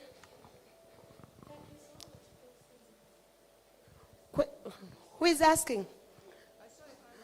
Prof. Lamy? So, who has question? Ime? Thank you so much, Prof. Mine is quite quick and straightforward. I want to ask, because this concept, not the way I understand it, appears to be key areas related to a particular broader spectrum where if you go through, it will help you to really understand the central theme or the central concept. So I want to ask, what is really the difference between these and outlines? Because it appears to me like when we were developing our own concepts, not here, on the generation and propagation of action potential, what we developed appears to me like the usual outline that I will prepare that will guide me in teaching the students. So what is different between these concept notes and these concept mapping? Thank you. All right, the outline is an outline. What will I do before this? What will I do before this? What do I teach before this? That's an outline. I teach A, B, C, D, E. A concept map is a map of relationships, of interactions, of integration. All right, so you're supposed to look at how sodium influx, what happens if there's no sodium influx, if there is normal sodium, what happens with this and that. So it's a relationship that allows you to understand these different components that make up, that will come together to form whatever it is you are discussing. It's different from an outline. All right? Okay. Oh, okay, just hold on. Thank you. I wanted to add that this concept mapping really has to do with students doing it, and then you guiding to actually see whether what they have brought out, the maps, are really correlating before the main lecture itself. Thank you. All right. So that's another way to look at it. Thank you. Just have an additional point that in all teaching, irrespective of the type of the science, there is a very important point about teacher-student relationship. And for example, if you have been very tough, whatever you deliver information or you cooperate with your listener, definitely are going to lose them. At the same time, if you have been very fragile, malingering and troublesome student will dominate, and you are going to lose the lecture. So I think student-teacher relationship, you should keep an eye on that. At the same time, there are certain regulations in lecturing or delivering information to students. Number one, punctuality. You have to learn or to teach students to be punctual from the time of undergraduate. And at the same time, you have to tell them to be a good listener rather than to make noise or other thing. And the third thing, you have to make them interactive. And this interactive, like this mapping or other thing, you should always keep a relationship with your student that you should not miss them. And if the time is a bit long, I think a very short time of a break is mandatory. Because usually, after half an hour, whatever your competence, most of the students are going to sit with their bodies, but their minds will be outside. So you have at least a time to refresh them. Thank you. Thank you. Two more questions before we go to the next talk.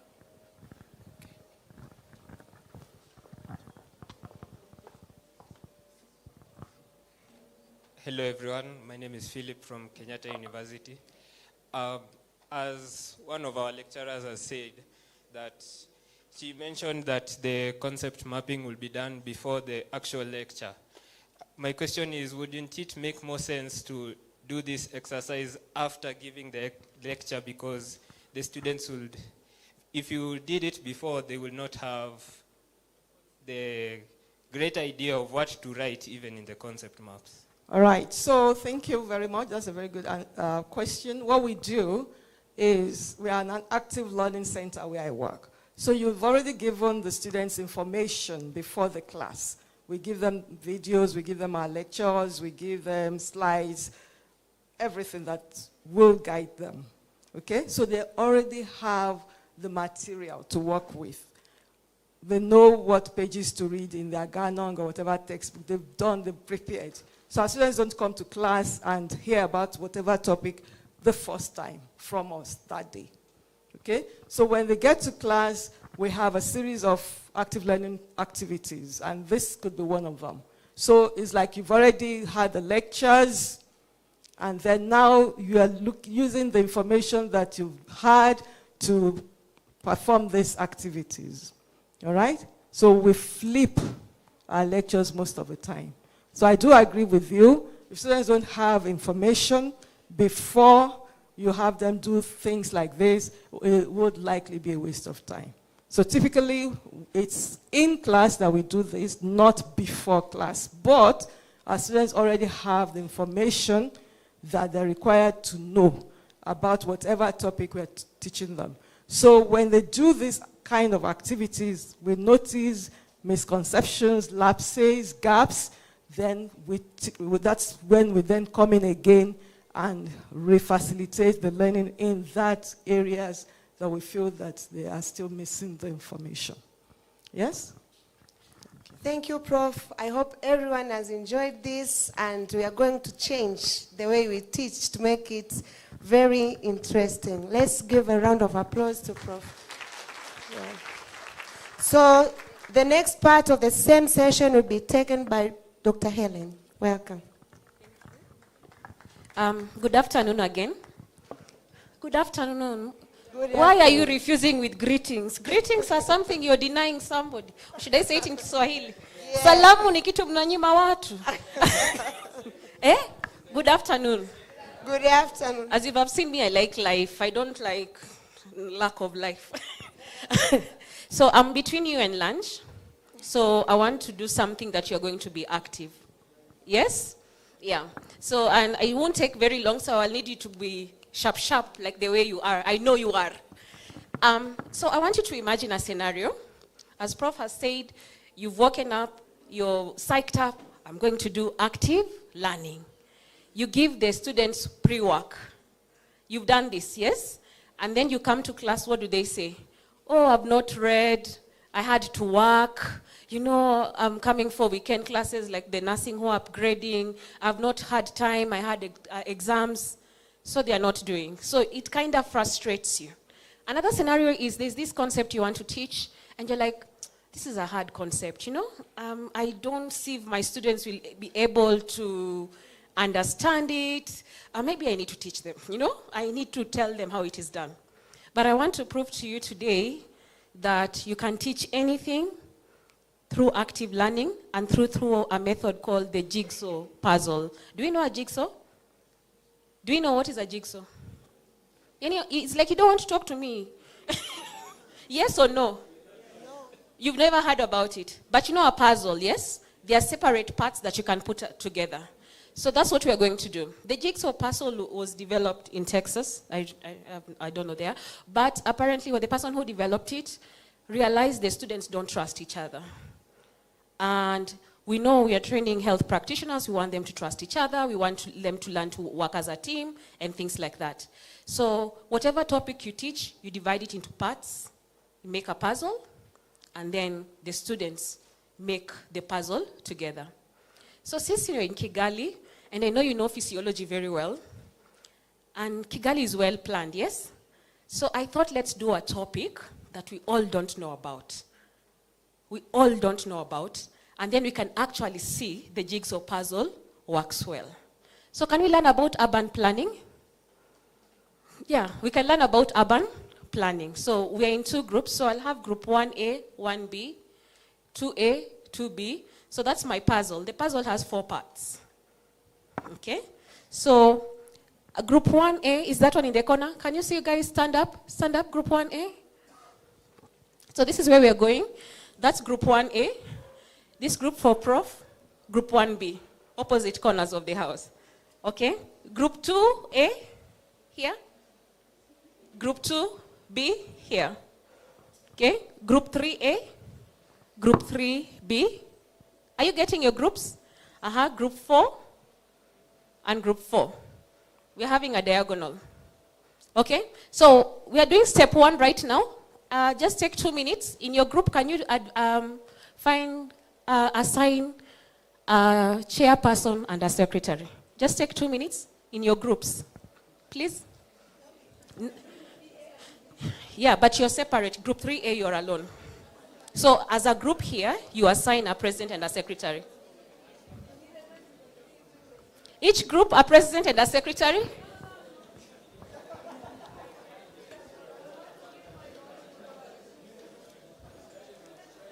So we'll give each group, you see group 1A can take their 3, and yeah, so as they come, we'll have the secretaries to come pick.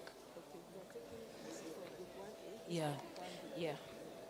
Okay, do we all have our president and secretary? Yeah, let's have the secretaries coming. The secretaries, please, let's go. So, can we pick your content? So in this activity, you don't have to think, you don't have to look at your phones. I'm giving you the content. Yes? So let's have the secretaries. Please come for your group. Which group? Sorry. Group 2B. Which group? 4A? Yeah. Eh? Group 1A? Group 4B?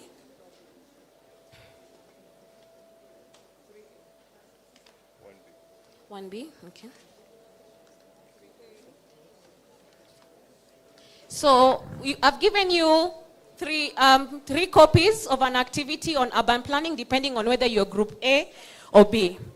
So for this second part, I would like you to take 5 minutes as a group, read through that activity, and identify 3 to 5 essential points that all of you as a group should know. I'm timing 5 minutes. You can read as a group. The secretary can record 3 to 5 points. Everyone should know these 3 to 5 points.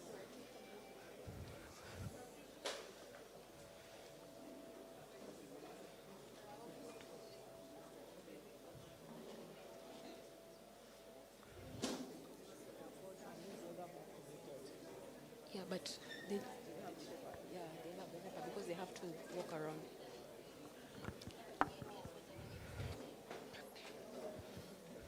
You can have someone read for the group, or you can take pictures, read about it, and then you find 3 to 5 points that everyone in that group should learn about it. Remember, you're a part of a puzzle. Your group is your part of a puzzle.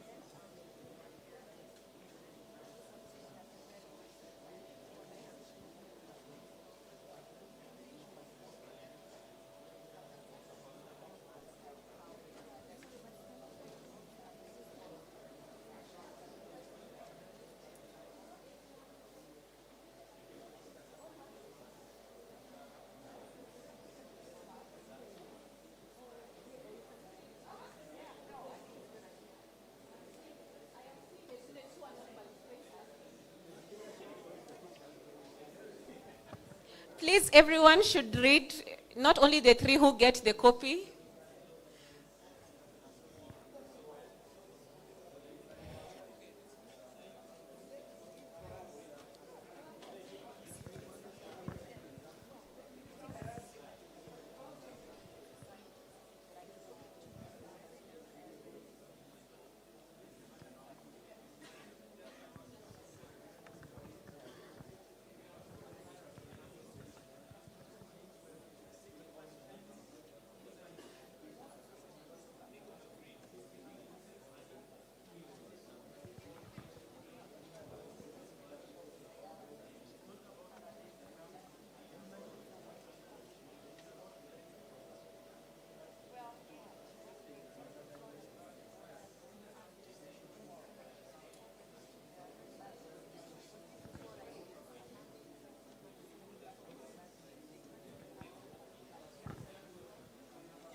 So we have spent 2 minutes, 3 minutes, we have 2 minutes to go.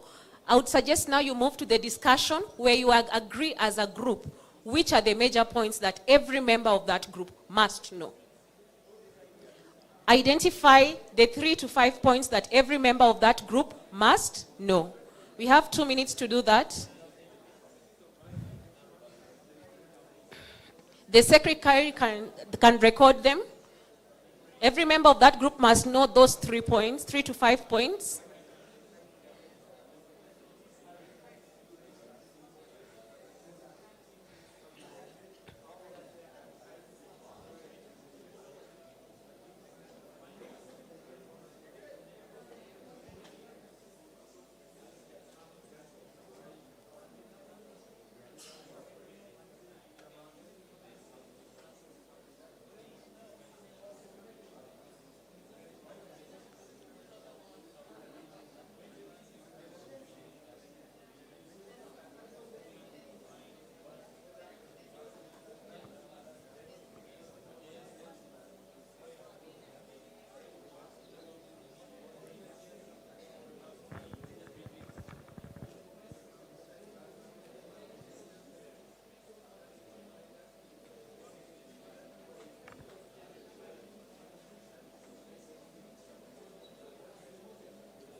So do we have our key points? 10, 9, 8. Time is up. Can I have everyone stand? Can we have everyone stand? Do you know your key points? Can we have everyone in the group stand? So we are moving to the next phase. So we are going to have movement. Can we all stand? So in the groups, only the president and the secretary will stay. Only the president and the secretary will stay. So please wait. We'll start with this half of the room. With this half of the room, only the president and the secretary will stay in the groups.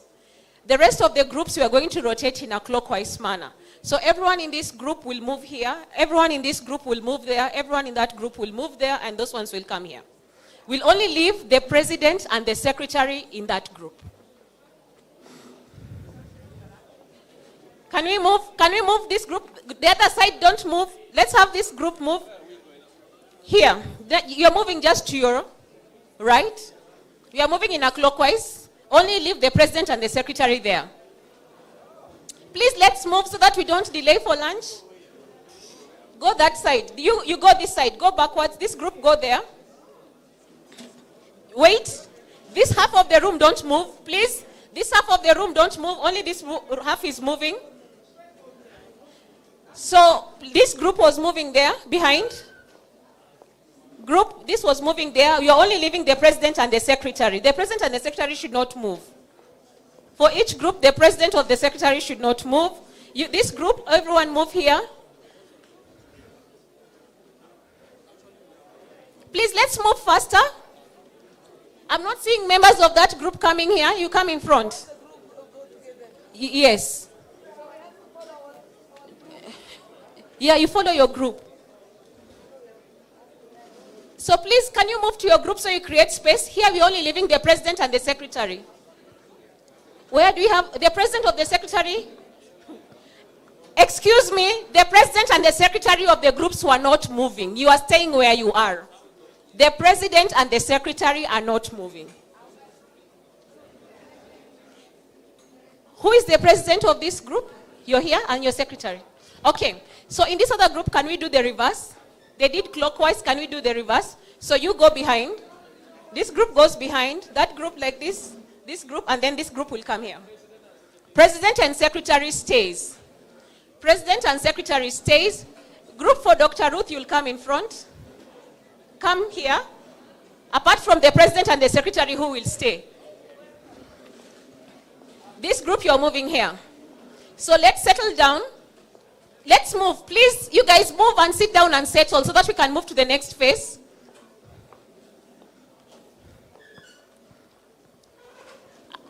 So you're all new members in this group. Can we settle the groups, please? I hope everyone has moved and you're only remaining the president and the secretary. So, the president and the secretary are going to teach the new group the key points.